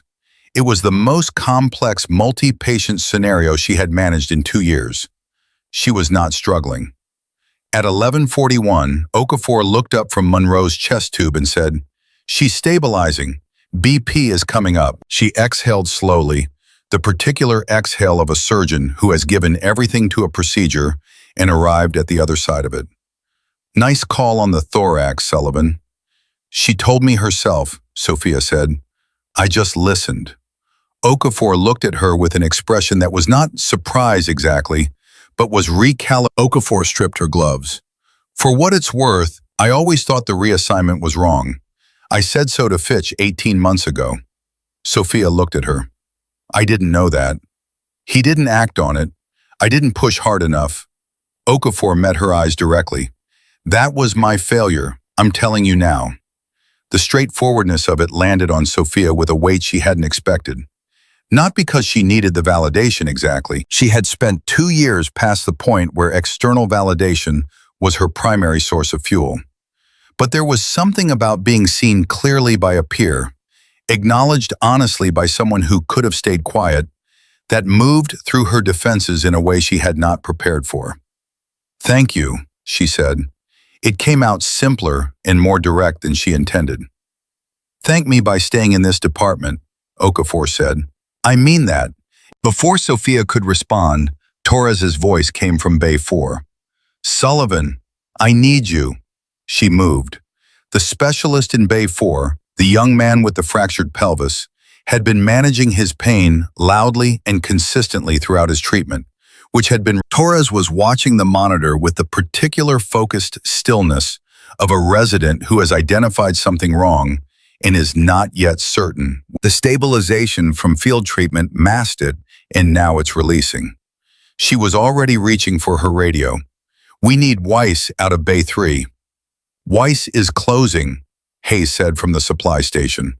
He had been tracking the department activity with the situational awareness of a combat soldier, which meant he had been useful in ways that extended beyond his official role, which she had noticed and appreciated. He'll be done in about 6 minutes. 6 minutes. She looked at Torres. Can you hold him 6 minutes?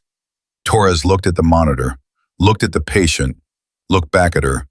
In his face, she watched a young doctor making the specific transition from resident to physician.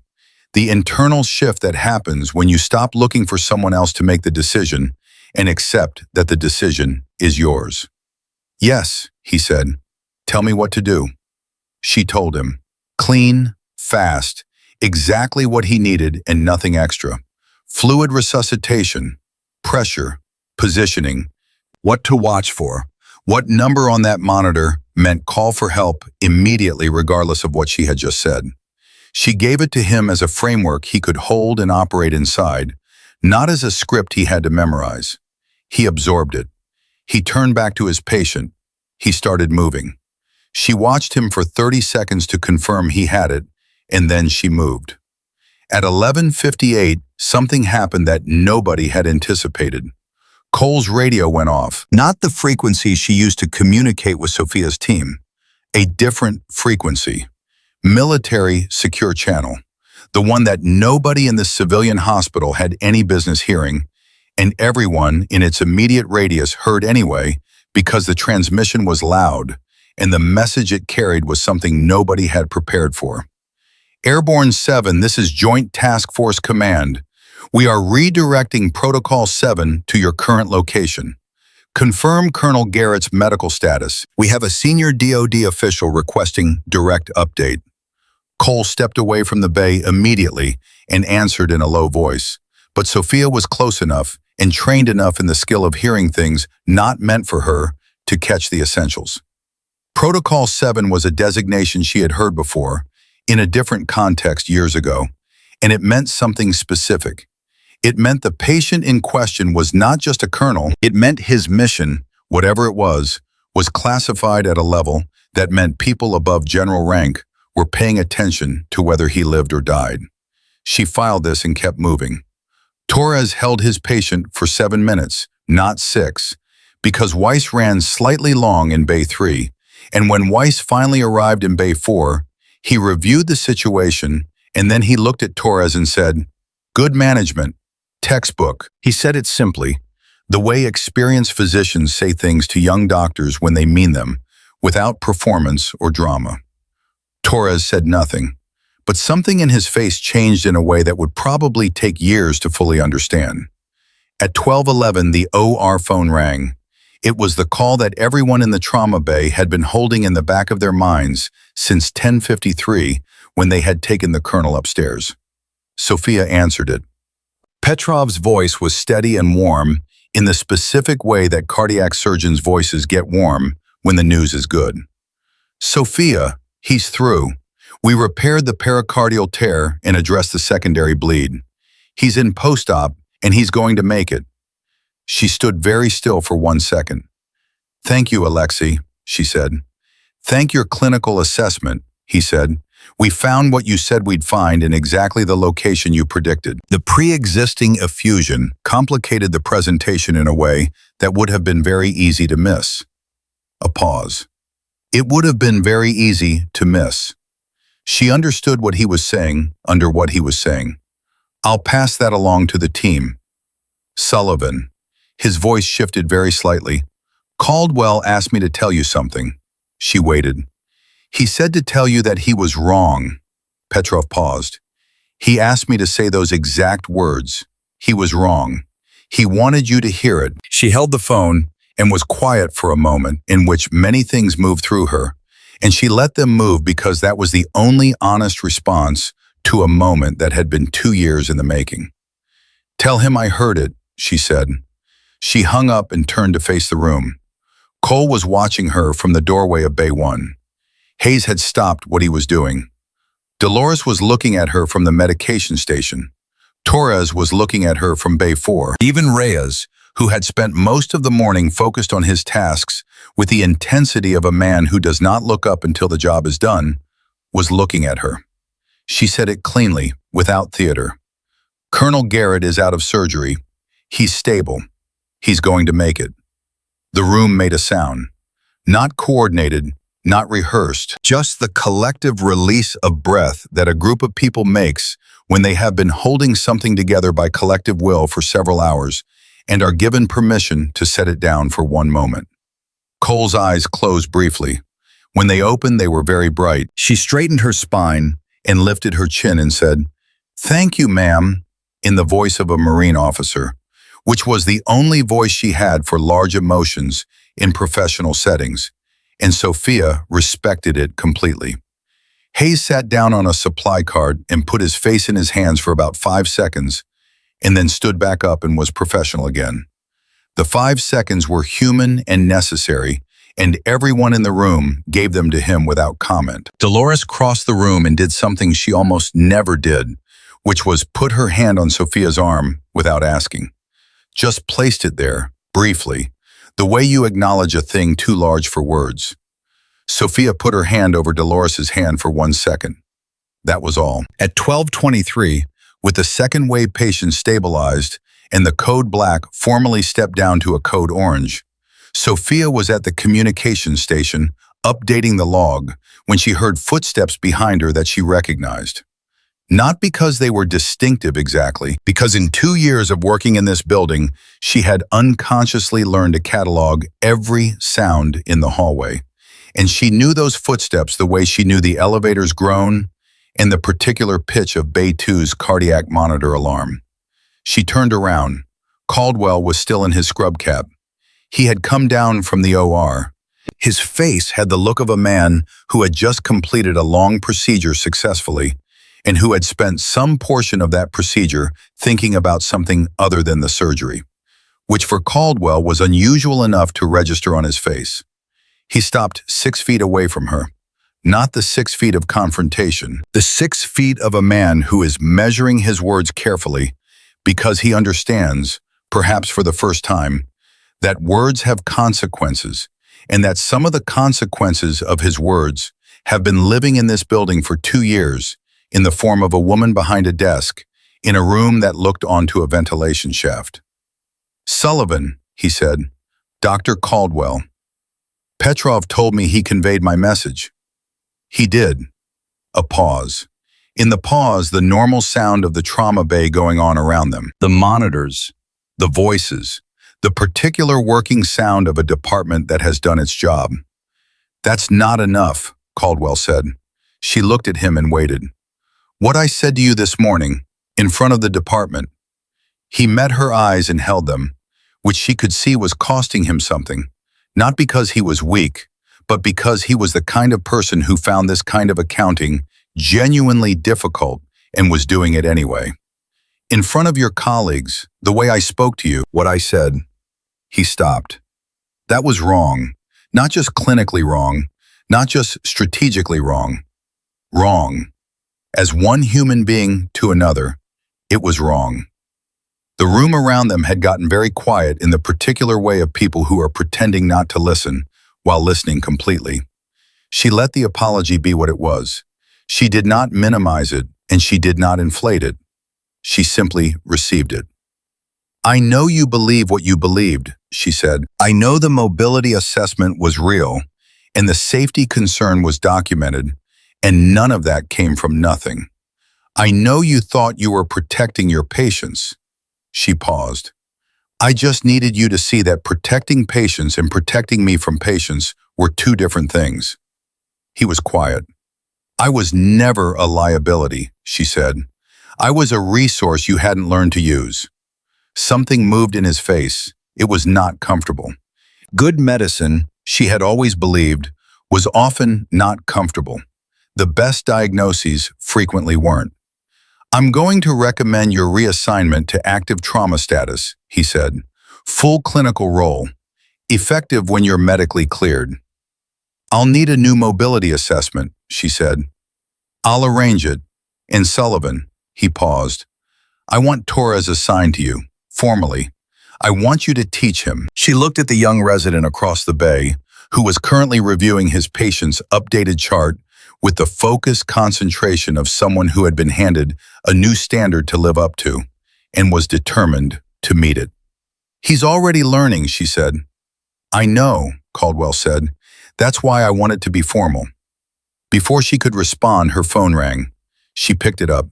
"Mercy General Trauma, Sullivan." The voice on the other end was male, measured, authoritative in a way that had nothing to do with volume and everything to do with the weight that certain voices carry when they have spent years making decisions that matter. "Ms. Sullivan, this is Brigadier General Thomas Wakefield, Joint Task Force Command. I'm calling regarding Colonel Garrett's care and regarding a secondary matter that I hope you'll hear me out on." She straightened slightly, nodded attention. She was a civilian nurse in a hospital, but something in her spine responded to the specific frequency of that voice, the way it always had, and probably always would. "General Wakefield, I'm listening." "First, on behalf of Colonel Garrett's command and his family, who have been notified, I want to express our gratitude for what you and your team did this morning." A pause. "The colonel is, as I understand it, going to be fine." "He is," she said. "Dr. Petrov will have a full clinical update for his medical team." "Understood. The secondary matter." Another pause. The kind of pause that precedes something significant. "Are you somewhere you can speak privately for a moment, Miss Sullivan?" She looked around the trauma bay, at Torres and Hayes and Reyes, at Dolores and Marcus, at Cole, who had moved to the window and was looking out at something she couldn't see, at the room that had held all of them through a morning that none of them would forget. "Give me one moment," she said. She walked to the edge of the corridor, far enough for some privacy, close enough that her eyes could still reach the bay. "Go ahead, General," she said. What he said next was the thing she had not anticipated, the thing that came not from the mornings she had just lived through, not from the colonel's survival, not from Caldwell's apology or Petrov's gratitude or Torres's growth.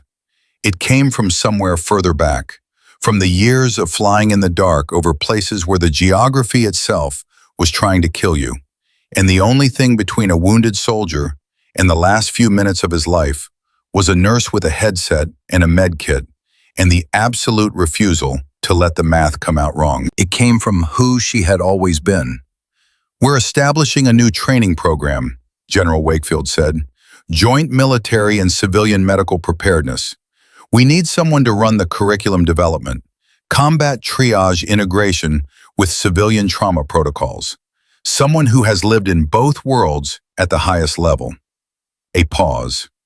"Colonel Garrett, before he went under, asked us to offer it to you. He said, and I am quoting directly, that there was only one person in the world who could build that bridge, and that she was currently answering phones at a hospital in the Midwest." Sophia Sullivan stood in the corridor of Mercy General Hospital with her phone pressed to her ear, and outside the trauma bay she could hear the ordinary, extraordinary sounds of people keeping other people alive.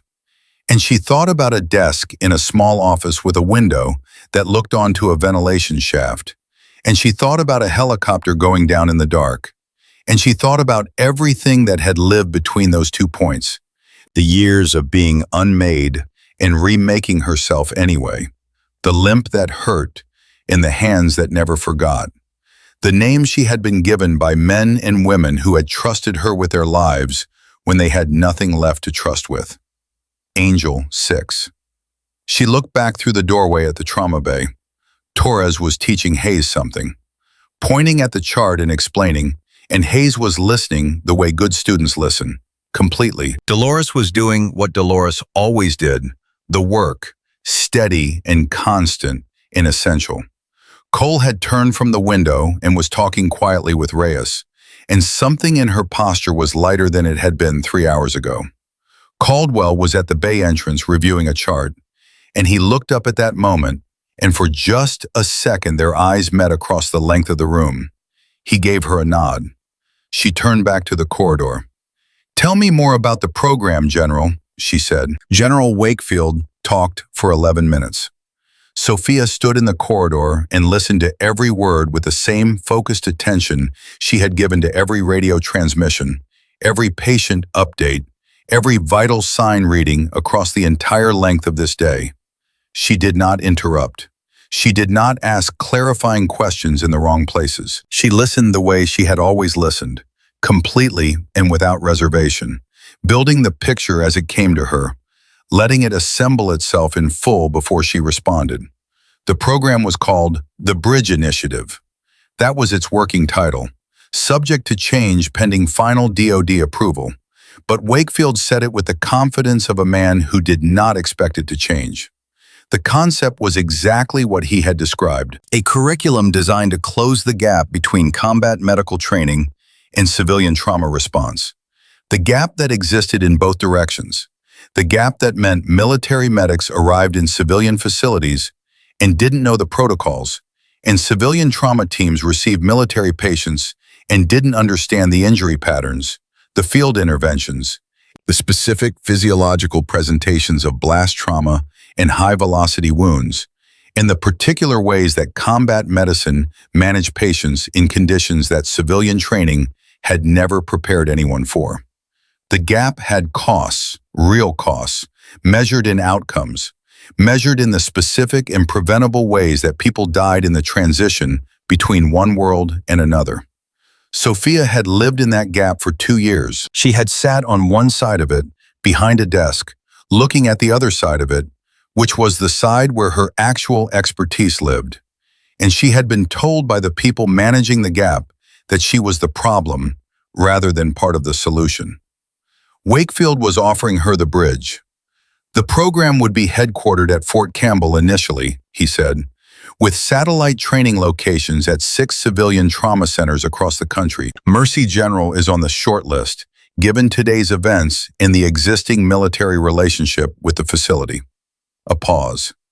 Colonel Garrett wrote the initial proposal for this program 14 months ago, before his last deployment. He submitted it to the Joint Chiefs, and they approved the concept in October.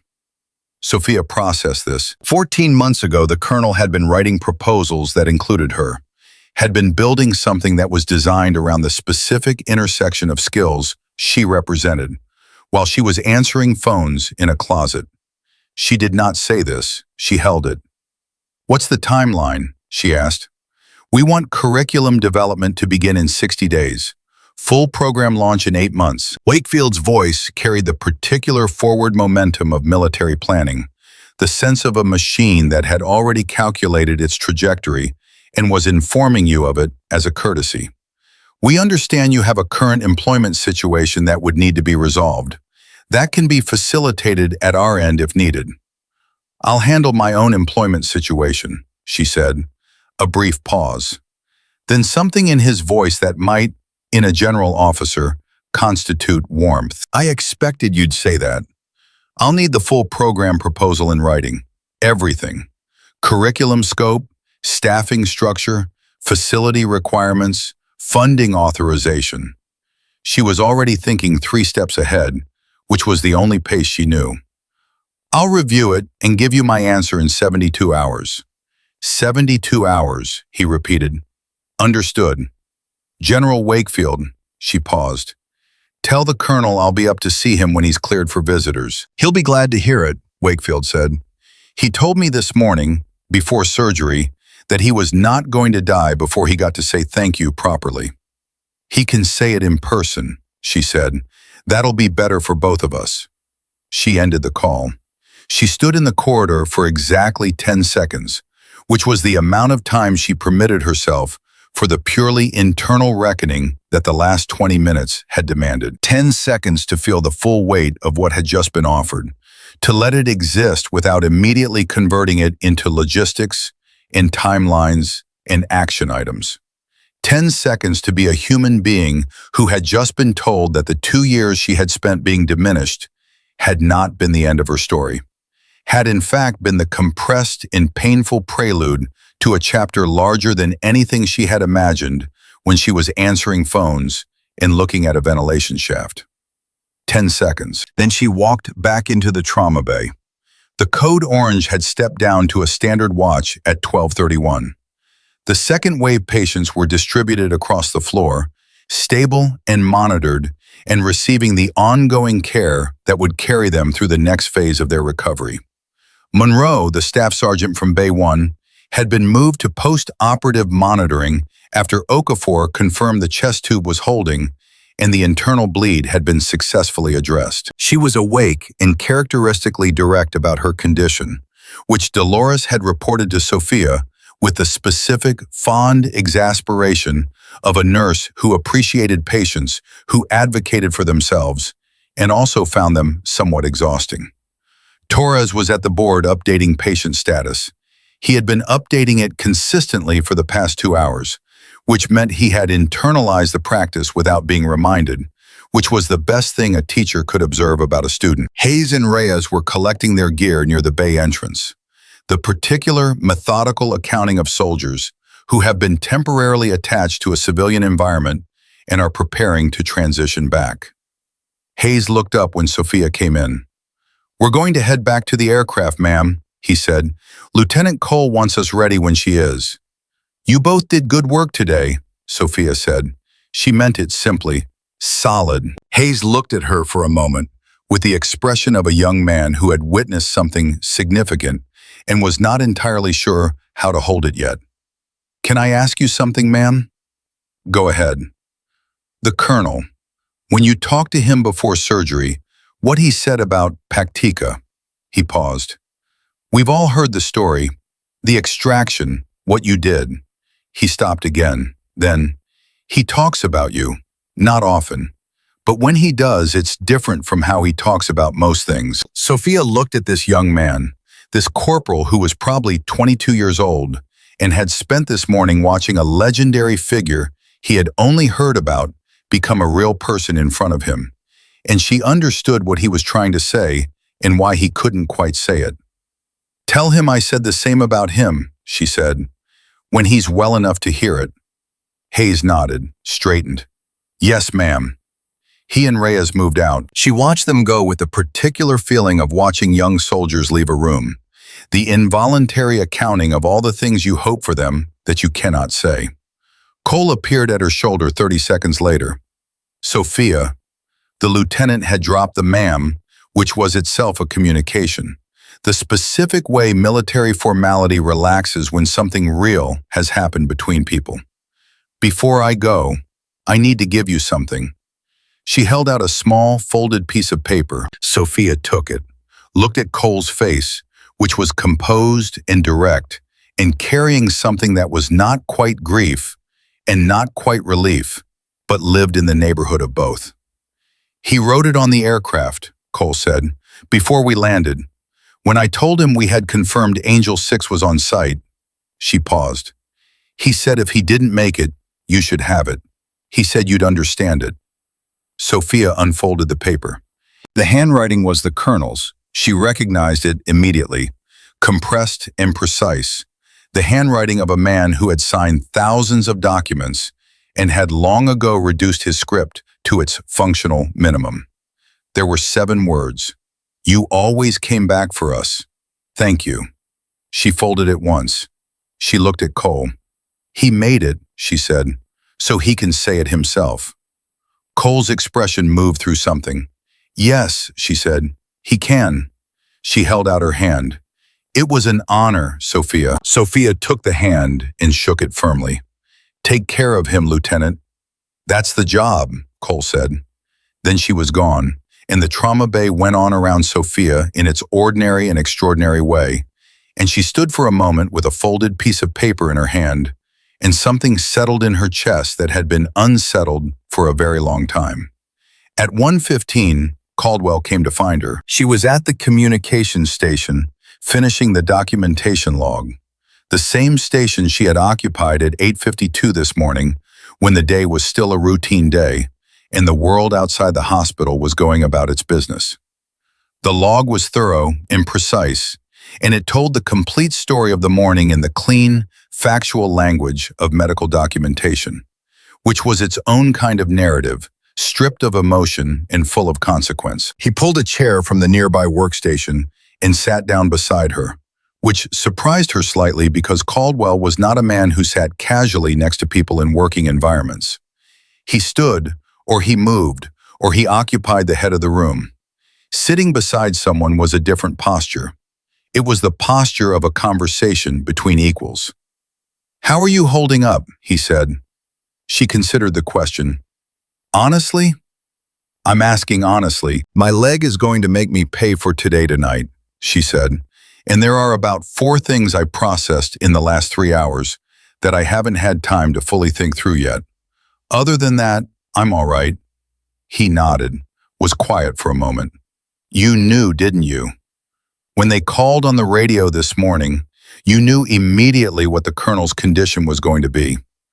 "I had a strong clinical suspicion," she said, based on field experience with blast injury presentations and the specific way the EMS team was communicating his vitals.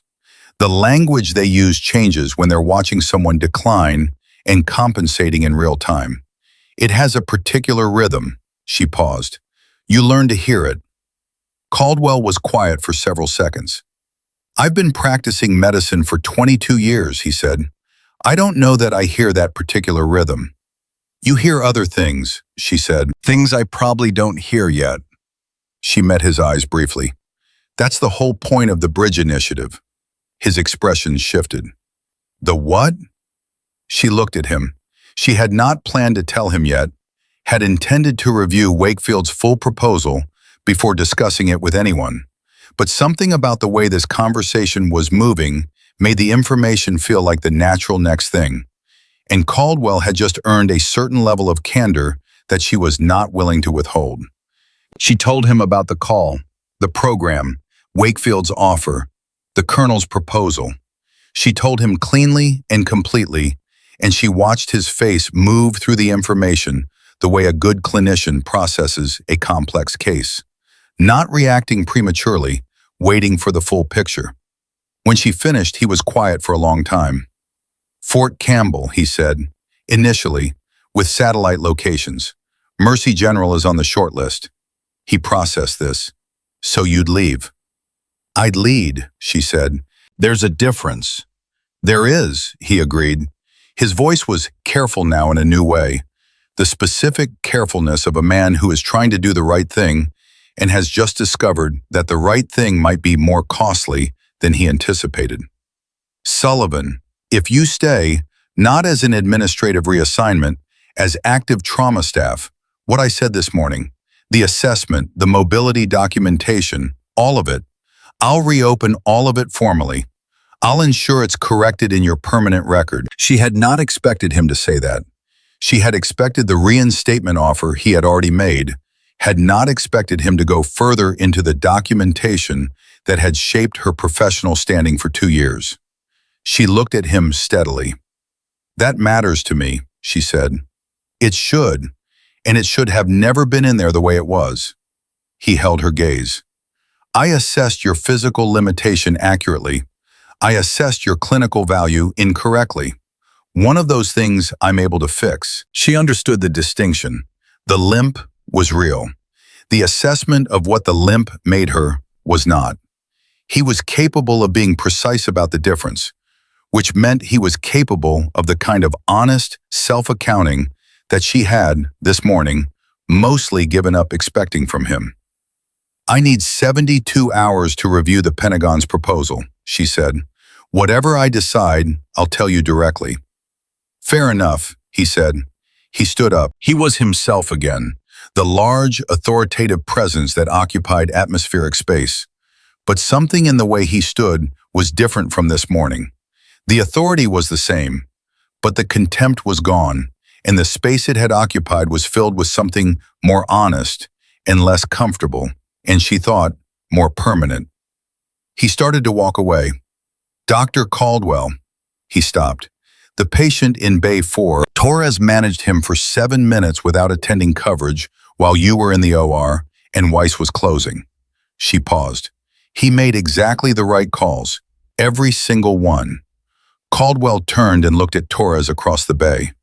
Torres was on the phone, speaking to the blood bank, his voice professional and specific in the way it had not been this morning. "I know," Caldwell said. "I already told Weiss." He looked back at Sophia. "I told Weiss it was because of you." She said nothing. He walked away. At 2:40 in the afternoon, Sophia went to see Monroe. The staff sergeant was in a recovery room on the 3rd floor, sitting up at an angle that her chest tube didn't love, but that her personality required. Because Monroe was not a woman who lay flat when she could be at least partially upright. She had a tablet on her lap, and she was doing something with it that looked like reviewing reports, which seemed phenomenally characteristic. She looked up when Sophia came in. "Sullivan," she said, "they told me you're the one who called the hemothorax." "You told me where to look," Sophia said. "I just confirmed it." Monroe studied her with the direct assessment of a soldier evaluating a fellow soldier. "Combat medic?" she asked. "Flight nurse, 8 years, 82nd Combat Aviation Brigade." Something shifted in Monroe's face. The kind of shift that happens when information recategorizes a person completely and instantly. "Angel 6, she said. Sophia looked at her. "That name travels." "In certain circles it travels very fast," Monroe said. "The colonel talks about you." She paused.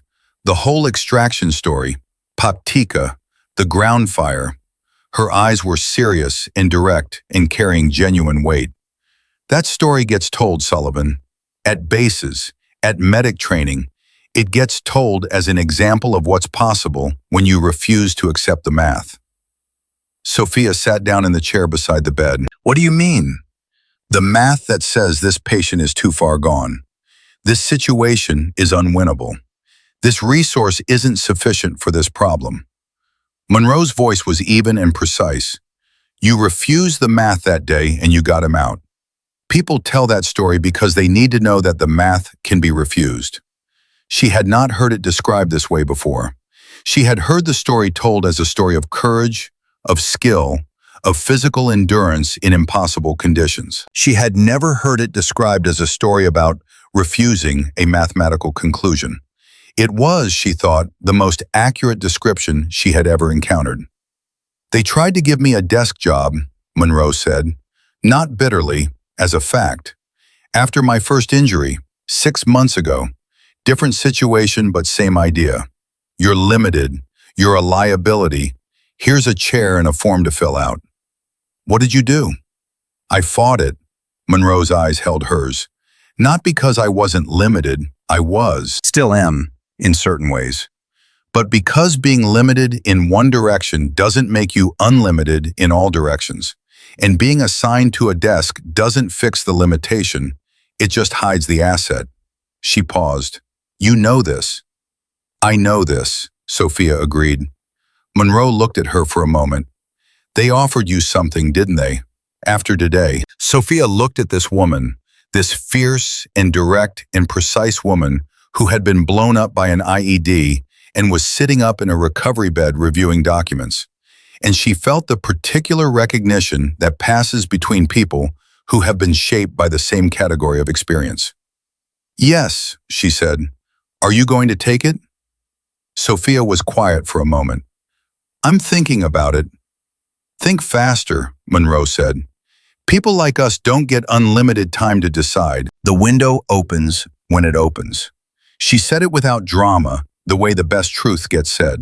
Simply, directly, with the weight of experience behind it and no performance in front of it. Sophia stood up. You should rest. You should decide, Monroe said. She almost smiled. Get some sleep, Sergeant. Tell me when you decide, Monroe said. I mean it. Come back and tell me. Sophia looked at her for one moment. All right, she said. I will. She left the room and walked down the third-floor corridor toward the elevator. The hospital was doing its afternoon business around her.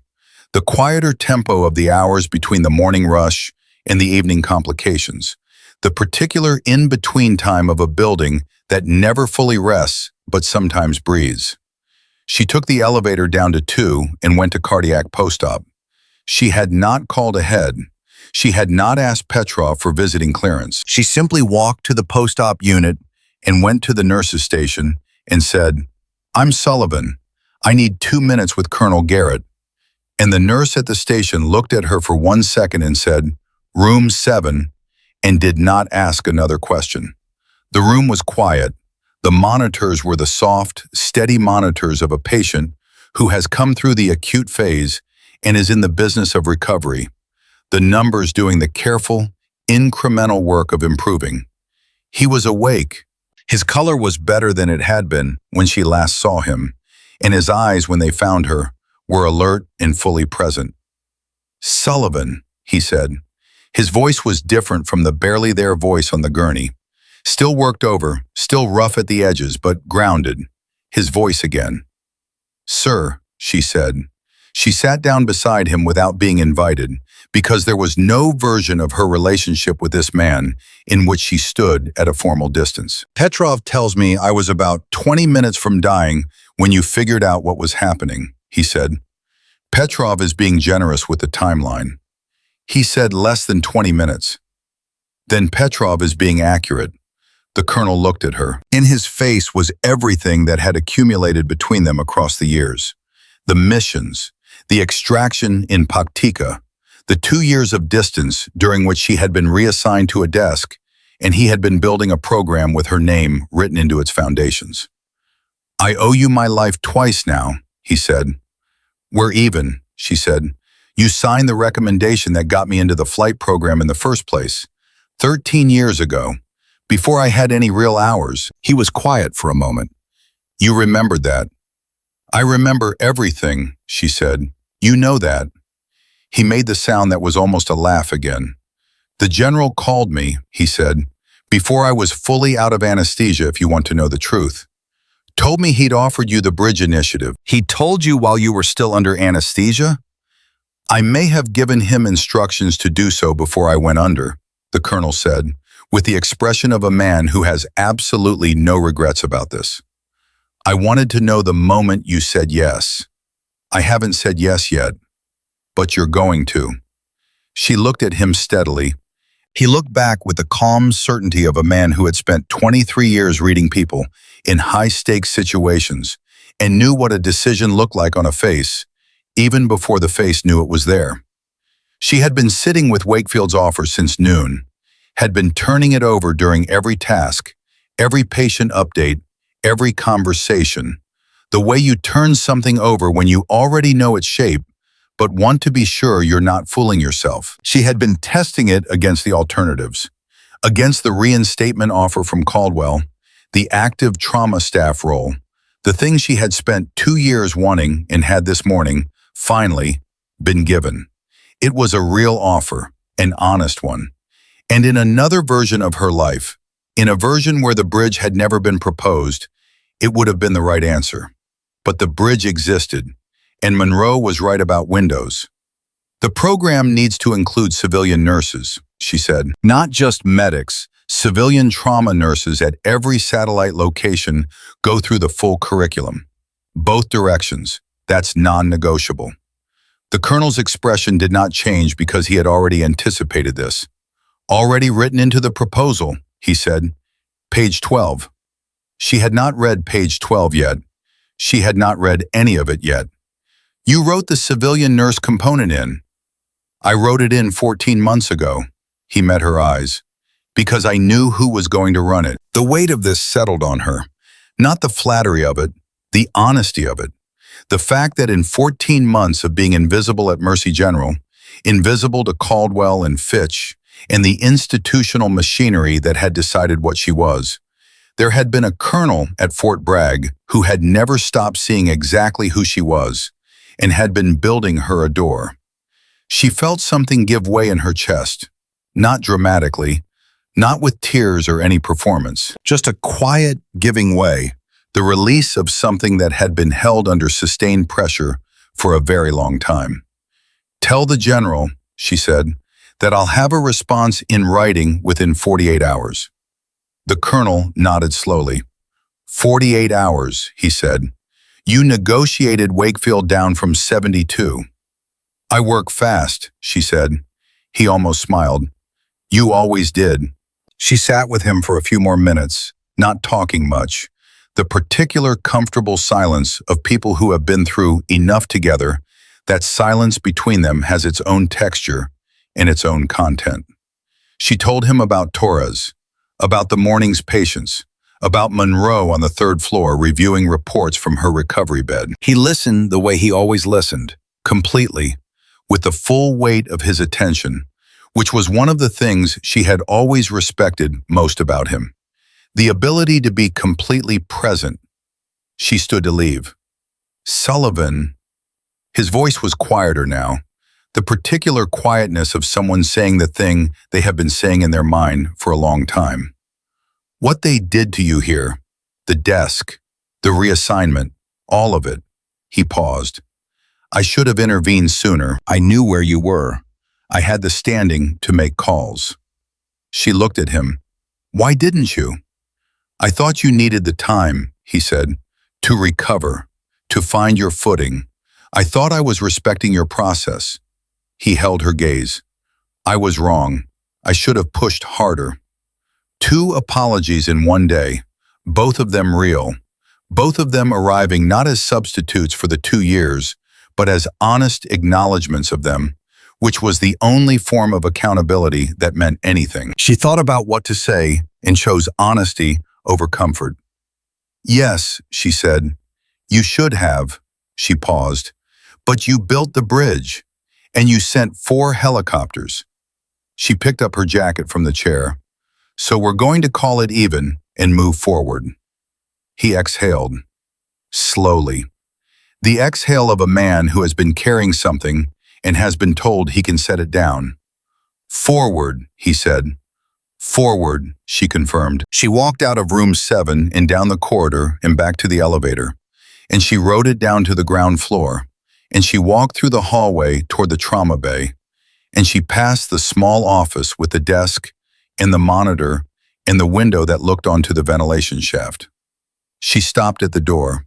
She looked at the desk, at the phone, at the window. She stood there for about 30 seconds, taking a full accounting of what this room had been, and what had happened in it, and what it had cost her, and what in ways she had not been able to see until today, it had given her.